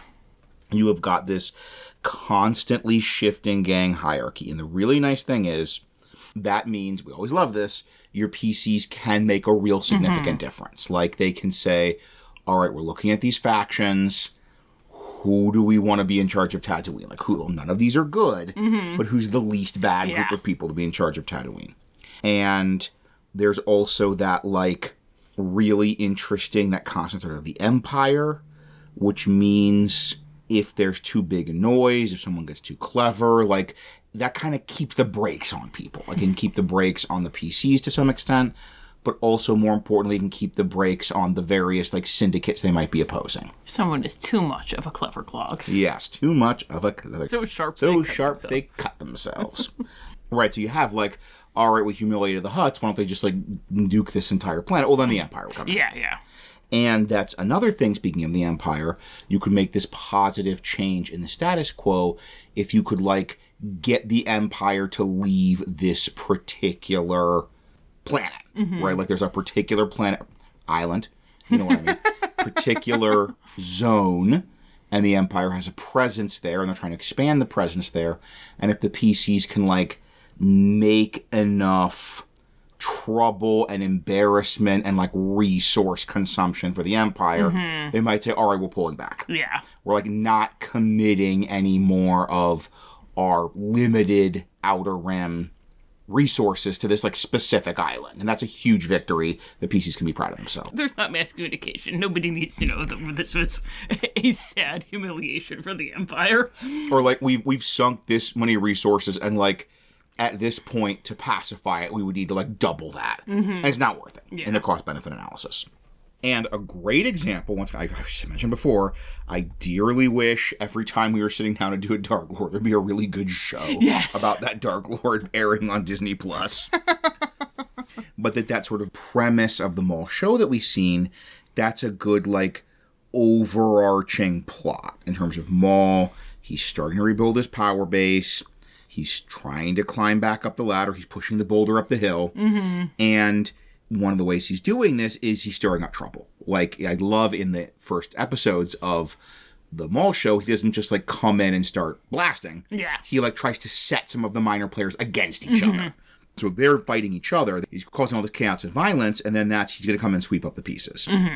And once again, that's a fantastic sort of environment, especially if the PCs have, like, kind of figured out the underworld. They're like, okay, it's this, like, cluster of islands, and here are, like, the 4 families, and we've kind of figured out the sort of balance. And then they start exploding. And then Maul comes in and just starts pitting them against each other and picking fights between each other. And the PCs have to navigate that. They might decide to try and stop Maul. They might decide to help Maul. You know, they might say, like, we'll help you if we get the kind of a say in what this looks like, or if you eliminate the people we think are the worst, or even just we need to kind of have a foot in this to keep specific people out of the crossfire. Yeah. Or even, like, you know, once they find out that Maul is working against the Empire, being like, okay, we're going to help you now because we get that this is a stepping stone in fighting the Empire, and we hate those guys. Yeah, we hate them even more than we don't want bad things to happen to the Pikes. Yeah. Any Star Wars era, any Star Wars setting could facilitate your kind of, like, Han Solo, Firefly, like, you just are kind of fringers with a ship, and you're just trying to, like, get work and keep flying and make money and stay one step ahead of the Empire. But this is the best for those. Yes. This is, like, the home base of that type of adventure. And then you could just have the, like, job of the week, the heist of the week, the crime of the week, but then you can have these, like, wider underworld shenanigans to be, like, influencing those things or being a story for the PCs to get entangled in. We mentioned, we think, like, the core theme that this sort of setting has, coming from Westerns, is that sort of order and chaos. Yes, absolutely. Is that sort of that line between order and chaos, and even the whole, like, the push and pull of, like, no, it's not order is good and chaos is bad. It's all about finding that balance in the PCs. That's such a fruitful kind of thematic space to insert PCs. Yeah, that's the best place for heavily armed transients. Yes, indeed. And, you know, this whole, you're protecting innocence, that's a huge thing. No matter what happens, no matter who wins in this mob war, many innocent people are going to get hurt or killed. And the nice thing is, this story is very scalable. Like, this story could be just taking place over one island. It could just be like, here are these factions fighting for control of this island, and Maul comes in, or it could be like this huge space of hundreds of islands. This is happening, and depending on the level of scale you want.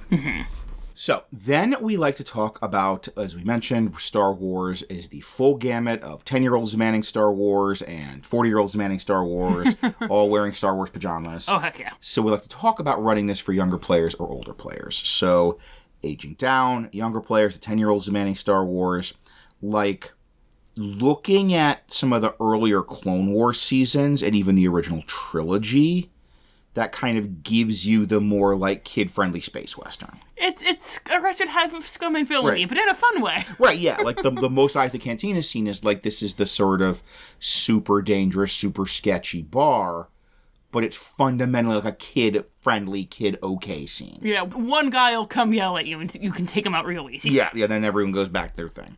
Or Mandalorian, this concept of, like, yes, you have these, like, fringers, these, like, tough, kind of dangerous people, but fundamentally they're, like, after the bad guy. They have kind of hearts of gold. Like, this sort of, okay, you have this tough bounty hunter, but really he's just going after bad people, and he wouldn't accept a bounty on, like, a really good person. Yeah, or a baby. Or a baby, yes. If there's any NPCs the PCs like, they're not going to turn around and betray them. Mm-hmm. So if you have, like, for Mandalorian, they really seem to like Grief Karga, this, like, bounty hunter boss guy. Then it's the whole, like, and he'll, like, make noise about selling them out, but, like, he won't. Yeah. You don't have that real, like, cynicism of doing this in a more adult setting. Really might enjoy the outlaw thing if they get to just enjoy that power fantasy of being an outlaw, being outside the law, and getting away with anything they want. Session zero it with them and with their parents. But yeah, because, like, you've probably seen the meme about playing with kids and the two poles of they want to help everybody and just make everything okay, and they are also the most horrible little murder gremlins. And also war crimes. And this less than 2 war crimes. Yes. And on the other side, the making things okay, we have given, like, some potential stories we can make a real status quo, and, like, let them do that. Like, let them kind of enjoy the flip side of that outlaw power fantasy of the, like, Robin Hood, like, standing up to the powerful and, like, standing up for the powerless and being that, once again, sort of more later Firefly. Like, no, we're not just criminals trying to make money. We are kind of heroes trying to, like, fight for a more just world. Yeah. Also, this is live, baby. Live, baby. If you're playing with kids, especially if there are kids who are kind of familiar with Maul, you might want to consider not having this be a separate domain and having it be part of the Imperium, because that way Maul's not the Dark Lord and he can be redeemed, because it is the whole, like, he was so wronged, and he does have a valid point. Now, but there are a lot of kids who, like, want to bring Maul around to the light side, and you can give them that opportunity. So, just basically, you're doing this kind of crime story, don't do The Wire. Yeah. But what about those people, those older players, those adult players in their Star Wars pajamas who love the idea of doing The Wire in Star Wars? I don't think that we're going to need to just skip ahead warning for this, because you basically just have to say The Wire in Star Wars. Right. Or Deadwood in Star Wars, if you're leaning more into the Western thing. Many examples of this kind of thing in media. Yeah, just do the opposite of all those things. You have violence, you can have adult content, you dive into the idea of there being vice, death sticks and spice and everything nice. We like dancing girls. We like dancing girls, yeah. There can be, like, real thorny moral dilemmas, no-win scenarios. There can be the futility, there can be the idea that this world is basically unjust. And then also kind of the flip side of, again, having Maul be redeemable, because one of the really interesting things here is going to be, especially with your casters, if Maul's trying to build a relationship with them and really getting into some of that stuff like we see in the Maul show with him and Devon, of the, like, yeah, you have a point, but you're awful though. But you have a point, but you're awful though. Yes. And that is a really interesting, fruitful relationship. Yes, absolutely. That adult players can really get into all the complexities of it. So basically, we have in our notes here Maul, but TVMA. And I feel like you don't need a whole lot of advice on how to do Maul TVMA. So, we have given you a lot of potential stories to run with and about Maul in this Maul-centric Outer Rim crime western domain we are imagining. And we have given you some for doing that for younger players, doing that for older players. Now let's give you our parting thoughts in a section we like to call Parting Thoughts.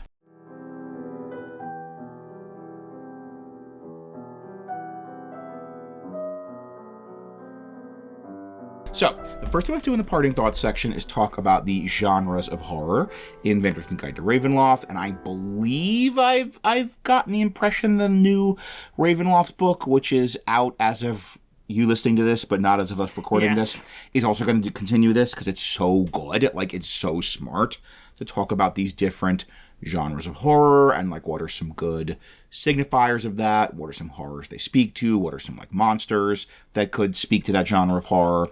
And so this one is trickier. I think I really struggled with this one. Yeah, I did too. I really hope you have some answers, he said. I have one. Okay. What is your one? Psychological horror. Psychological horror. Okay, very good. So Like kind of the betrayals, the backstabbing, like even getting into the, the futility and the no-win situations, and the horror of people being awful to each other. Like, feels like psychological horror to me. especially more in the like Deadwood direction. Yeah. And there's that constant like backstabbing and betrayal and alliances falling apart and all that. That makes a lot of sense. Yeah. That's not like, I'm not classically thinking that it's psychological horror, but it really is when you put it that way. Like, so that's good, yeah. We could do our default dark fantasy, but this isn't like super. It's not super fantastical. It's dark western. It's like, honestly, the genre of horror for it is Weird Wild West. Yeah, That's not one of the genres in that's not one of the genres in Vander's Guide to Ravenloft. But it is. It's Weird Wild West. Yeah. And it can be, whatever spin you put on it. So there's obviously that psychological, if that core idea is this cycle of success and failure and betrayal and all that. That's the core psychological. But you absolutely could, get into robot spidery leg stuff and do body horror. You could absolutely have like a post-apocalyptic gangs ravaging everything, disaster horror vibe. You could have the Inquisitors or, coming and cracking down and do slasher. Exactly. I mean, we had a... Spoilers for the last episode of Maul, but... Darth Vader is Michael Myers. Michael Myers, and I am so here for it. That, like, I keep watching and being like, he's basically Michael Myers, and I love this. So you could have, some Inquisitor coming and basically be going after the PC like he's Michael Myers. Yeah. And that rules. Like, if you wanted to do, like, kind of the Rebels stuff with Ezra and Maul finding the Sith Temple and everything, and really getting into, like, that Maul's trying to gather these, Jedi artifacts. Night or Sister Sith stuff, artifacts yeah. and Night Sister stuff, then you could really get into the dark fantasy. So, yeah, you've got lots of options, but I feel like psychological is your baseline. Yes, absolutely.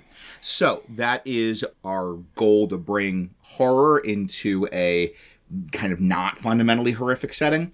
But speaking of horror, is there any older Ravenloft material you could incorporate into, especially like the 2e, 3e stuff, into this setting? There absolutely is. The biggest one, we've mentioned this guy with Radigan, we're going to mention him every time we have a crime boss, Darklord, is the original Malkin in 2nd edition and 3rd edition, which was, Nova Vasa was the Jekyll and Hyde domain.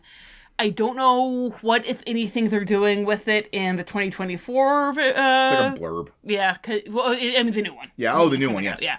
So, because, again, you guys have it. We don't. We're recording this in May. You tell us. Yes. So, I don't know what, if anything, they're doing with it. They're in The Vander's Guide to Ravenloft. They were doing, like, a Western thing, but it was a weird, like, it wasn't Jekyll and Hyde anymore. They both stank. In original 2E, 3E stuff... It was this Jekyll and Hyde thing where, like, the Hyde Darklord was this crime boss. And so if you want... I don't love Nova Vasa. It's a lot of ideas in a trench coat. There's a lot of things it's trying to do, and it doesn't pull off all of them very well. But you could look into that as an idea of how to do kind of like a Ravenloft dark fantasy crime boss, especially the Malkin and novel, The Enemy Within. Could give you some ideas for how to kind of like do a more fantasy version of Maul. Heads up with The Enemy Within. There was this real egregious, like basically fridging. It's just the only major female character gets done real dirty in it. There's nothing like sexual assault wise, but it's not a fan. But other than that, The Enemy Within is really good. Another interesting thing that you could bring in if you kind of wanted to do a twist on this idea that we were talking about with siding with the crime gangs against the Empire is actually a thing that you did when in Go me. My Ravenloft game, there was a period where Tom and Chris were both a little bored, and they were like, hey, can we run, like, mini-games for each other's PC and for Rachel, because we're splitting the party? And I was like, yeah, sure. And you had this whole, like, my temp PC for your stretch was a Kargot agent. And we were like, okay, well, how do you make her be a good guy? And it was, well, Malkin is sending drugs into Darkon. He's sending opium into Darkon. And say what you will about Azul, he doesn't want this nonsense in Darkon. So it's people getting all blasted out of their minds. Because then they're not productive. Yeah, exactly. So it was... sitting around listening to Pink Floyd.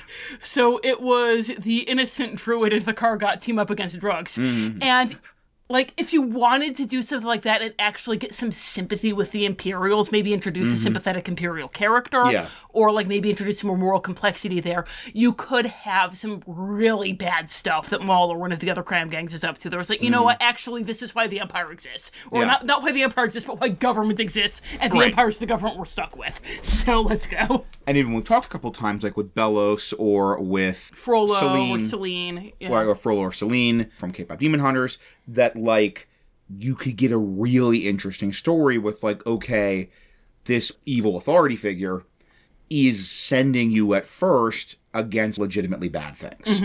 And so you could absolutely have a really interesting Imperial NPC who's like, okay, look, I don't love everything the Empire does, but this is the alternative. This is, like, the only way we're going to have stability and order, especially in a, like, crazy gang war province. Then there's, like, an argument to be made. Like, it's very easy for people to make pro-Imperial arguments. And then maybe since they actually are coming from a place of good faith, you'd be able to flip them, and it'd be great. Oh, man, PCs love doing that. Oh, they love doing that. Like, really. I've said this in a previous episode. I don't remember which one, but there's very little I've found that PCs love as much as, like, here is this, like, good, well-intentioned person who has kind of been brought into this bad cause, and then flipping them. And then the other one, this one is less taking the 2E3E Ravenloft thing and bringing it over into Maul, and more like if you want to port some Maul vibes over into the 2E3E Ravenloft thing. And that is a guy you're going to be hearing more about next month. You sure are. Which is Death. Not like, you know... The metaphysical concept. Or the Terry Pratchett guy who speaks in all caps. But so... Aslan has all of his crazy doomsday plans, right? And we've mentioned a couple of them before. And if you're new to the show and Order Ravenloft and aren't familiar with them, one of his more recent ones was this thing where he, like, tried to become either a demigod or a demi-lich or a demi-something or other. It's unclear. And ended up, like, obliterating himself for 5 years. And in the meantime, this clone he had made of himself, who didn't realize that he was a clone of Aslan, he thought that he was Aslan's bastard son, took over and became the Dark Lord of Darkon, and started believing that he actually was Death because, like, Aslan's whole thing that he had done turned Illaluk into a city of undead, and Death was, like, the Dark Lord of it, so he's like, well, I'm the ruler of all these undead, so clearly I am, in fact, Death. And then Aslan came back and took over all of Darkon again, except Necropolis, which was formerly Illaluk, which is now run by Death. And Death is the Dark Lord with daddy issues. Yes. Death. Kind of awesome. It's so great. Like, he has such an inferiority complex about how Aslan is always going to be his dad, even in a weird clone. For eternity. Even in a Jango Fett way, yeah. Like, yes, for all eternity, they're undead, they're both, stuck like, with each undead other. Immortals, and Aslan is always going to be his dad, and he can plot against Aslan as much as he wants, but it's never going to work.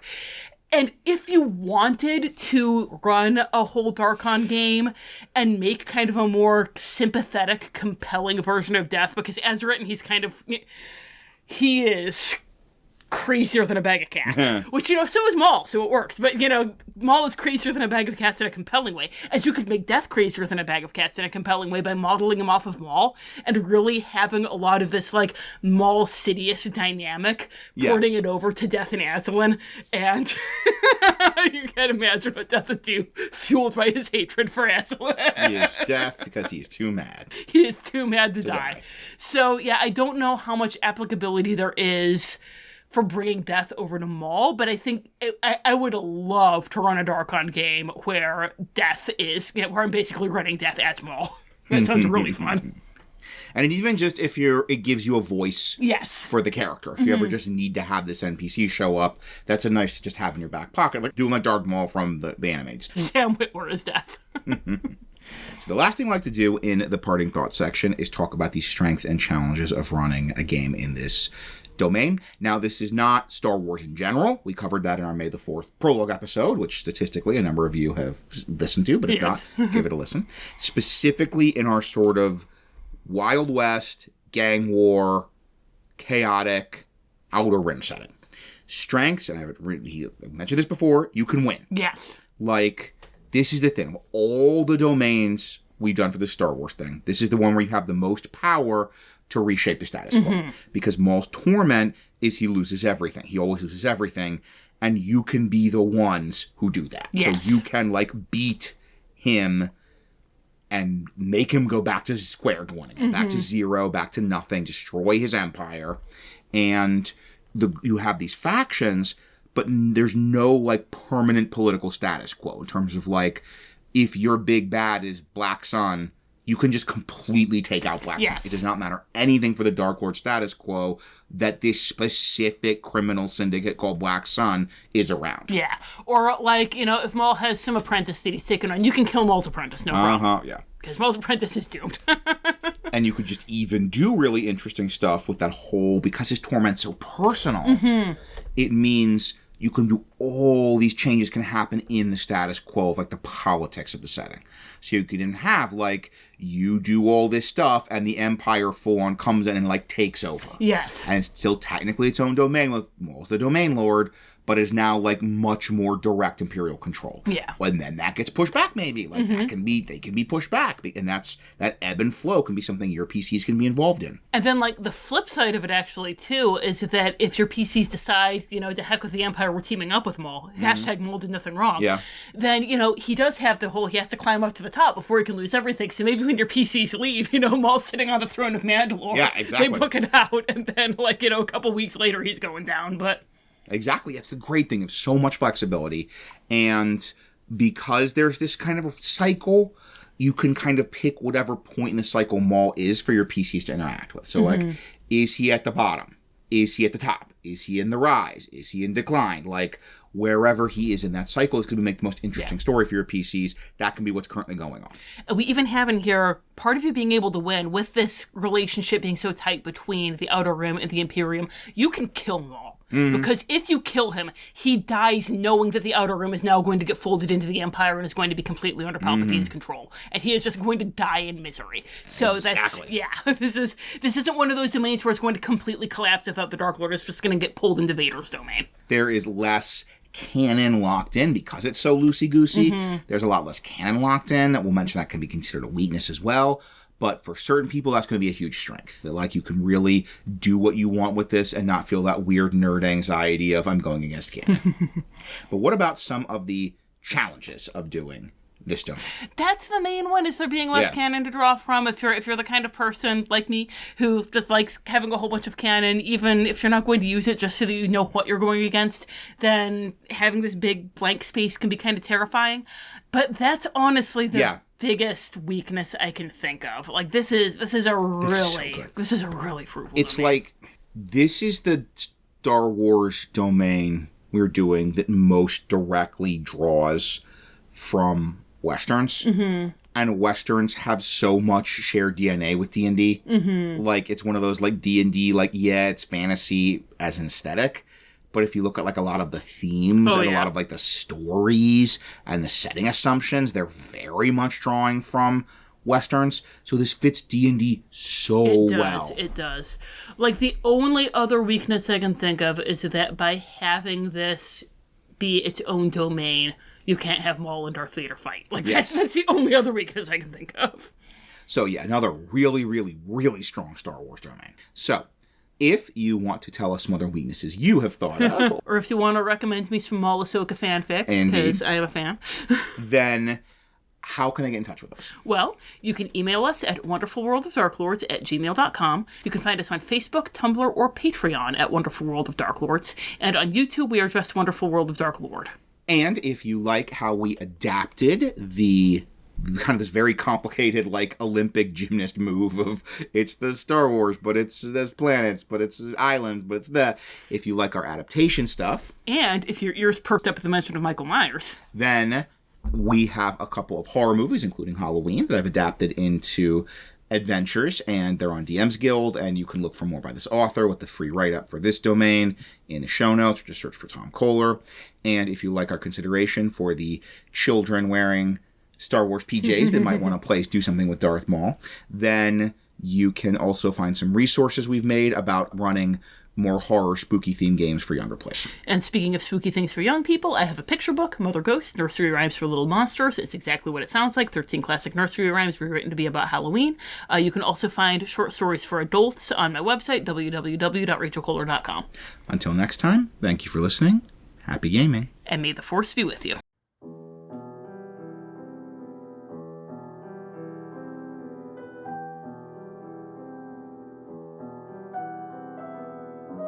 Parting thoughts. I was unable to find the rest of the crew, and I knew that searching too strenuously would do nothing but get me hopelessly lost, so I returned to the ship. When the crew returned with a small cauldron full of green ichor, our resident black-furred bugbear nearly pulled my arms out of their sockets for running away. Fortunately, Afro was there to remind him that I was the only one who knew the passwords that would take us through the mistways to our buyer. Without my aid, all the groundwork we had laid in the beginning and middle of this plot would be undone by a hopeless mess of an ending. It turned out to be a very, very good thing that I had obtained those passwords and signatures, for the borders were swarming with Imperial patrols when we attempted to leave. I believe we saw more Imperial ships at the border on that day than we saw during the entire month in the Outer Rim beforehand. Perhaps one of the crime syndicates had drawn too much attention to themselves. Whatever the reason, one look at our paperwork convinced them that we were on a classified mission that they did not have the clearance to ask about, and we were thankfully able to get through without being searched. The implications of Maul's revelation that the Inquisitors are warlocks of Sidious, specifically, are staggering. It has been clear from the beginning that the Fiend was behind Palpatine's rise to power, and that the two are thoroughly entangled with one another. However, I had believed that their relationship was something akin to that between Sidious and Dooku, with the Fiend manipulating a presumed master who had an agenda of his own. It is unthinkable that someone as ambitious and ruthless as Palpatine would put his Inquisitors, his most fearsome soldiers other than Vader, entirely in the hands of another, particularly when that other is as dangerous a creature as a Fiend. Whatever cat-and-mouse game Sidious and Palpatine had been playing, it is over, and has ended predictably for the mouse. Anything that may remain of Palpatine has been entirely broken to Sidious's will, to the point where he will allow Sidious unfettered access to all he possesses. Between his resistance to necrotic energy and the cold of his breath, Maul is almost certainly undead. His rage at being compared to Vader and Dooku, and his understanding of disillusioned warlocks, meanwhile, paints a definitive picture of his past. At some point, likely before or during the Artificer Wars, given the timeline of stories of him wielding that radiant blade, he was a warlock of Sidious, and this led to his death. He has responded by devoting himself wholeheartedly to vengeance against his former master, with all the power he has accrued serving as a means to that end. Given Sidious's level of influence, however, it is difficult to believe that this vengeance is within his reach. I could see something noble within Maul, but his obsession will destroy him if given its head. He needs to let the past die. Kill it, if he has to. That's the only way for him to become what he was meant to be. Regards, D.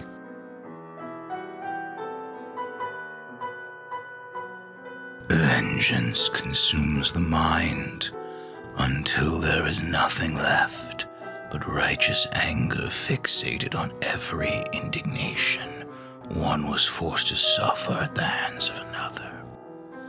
In time, some may obtain it, while others recognize the futility of chasing unattainable retribution. Maul, on the other hand, is a relentless hunter, seeking the destruction of those who, in his mind, have wronged him.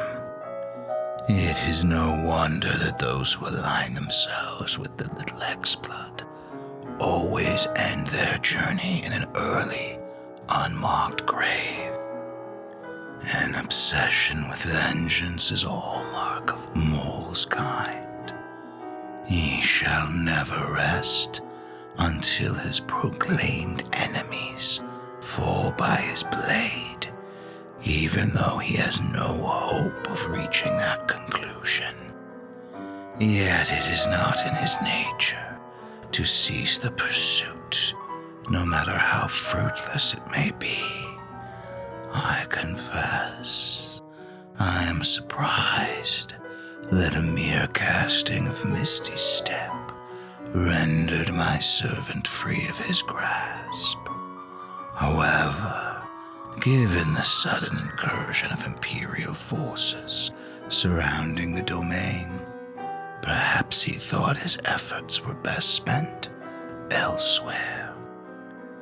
As you stated, Maul's origins are shrouded in mystery, yet your first inclination when encountering the elusive Hexblood is to throw witless insults at him.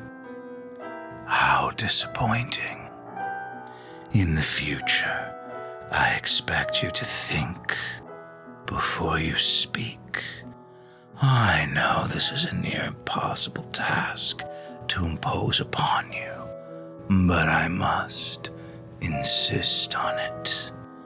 If you continue provoking dangerous individuals, particularly those who have no knowledge of who I am, you will die.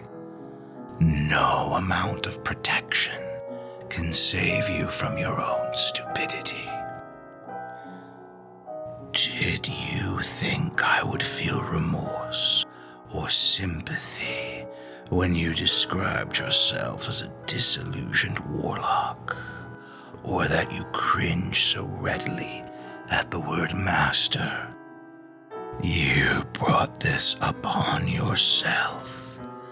Quell your pride, accept the consequences of your actions, and cease your childish mewling. Henceforth, you shall refer to me only as master, even when speaking or writing of me indirectly. Perhaps repetition will force that thick skull of yours to finally absorb these lessons.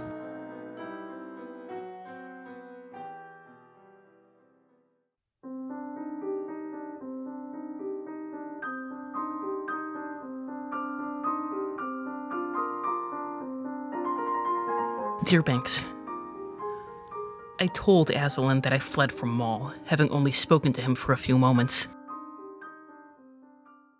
I lied.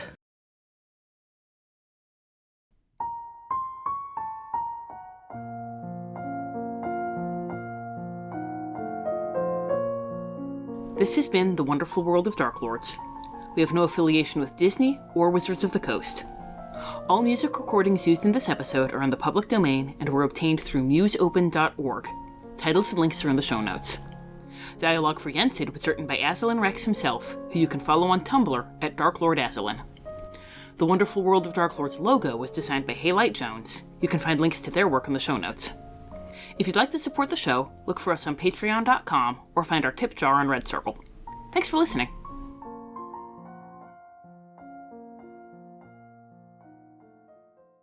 Hello, dear listeners. So, yes, there is going to be a letter to Binks coming to elaborate on that a bit. If you are a patron and you are hearing this, you were listening to the wrong version, go over to Patreon. You get the letter to Binks as a postscript on this episode. It's also in the D's Journal on Patreon. So if you're a patron, head over that way. Everybody else, you're going to get that letter to Binks in a week. Thank you so much for listening. Happy gaming, and may the Force be with you.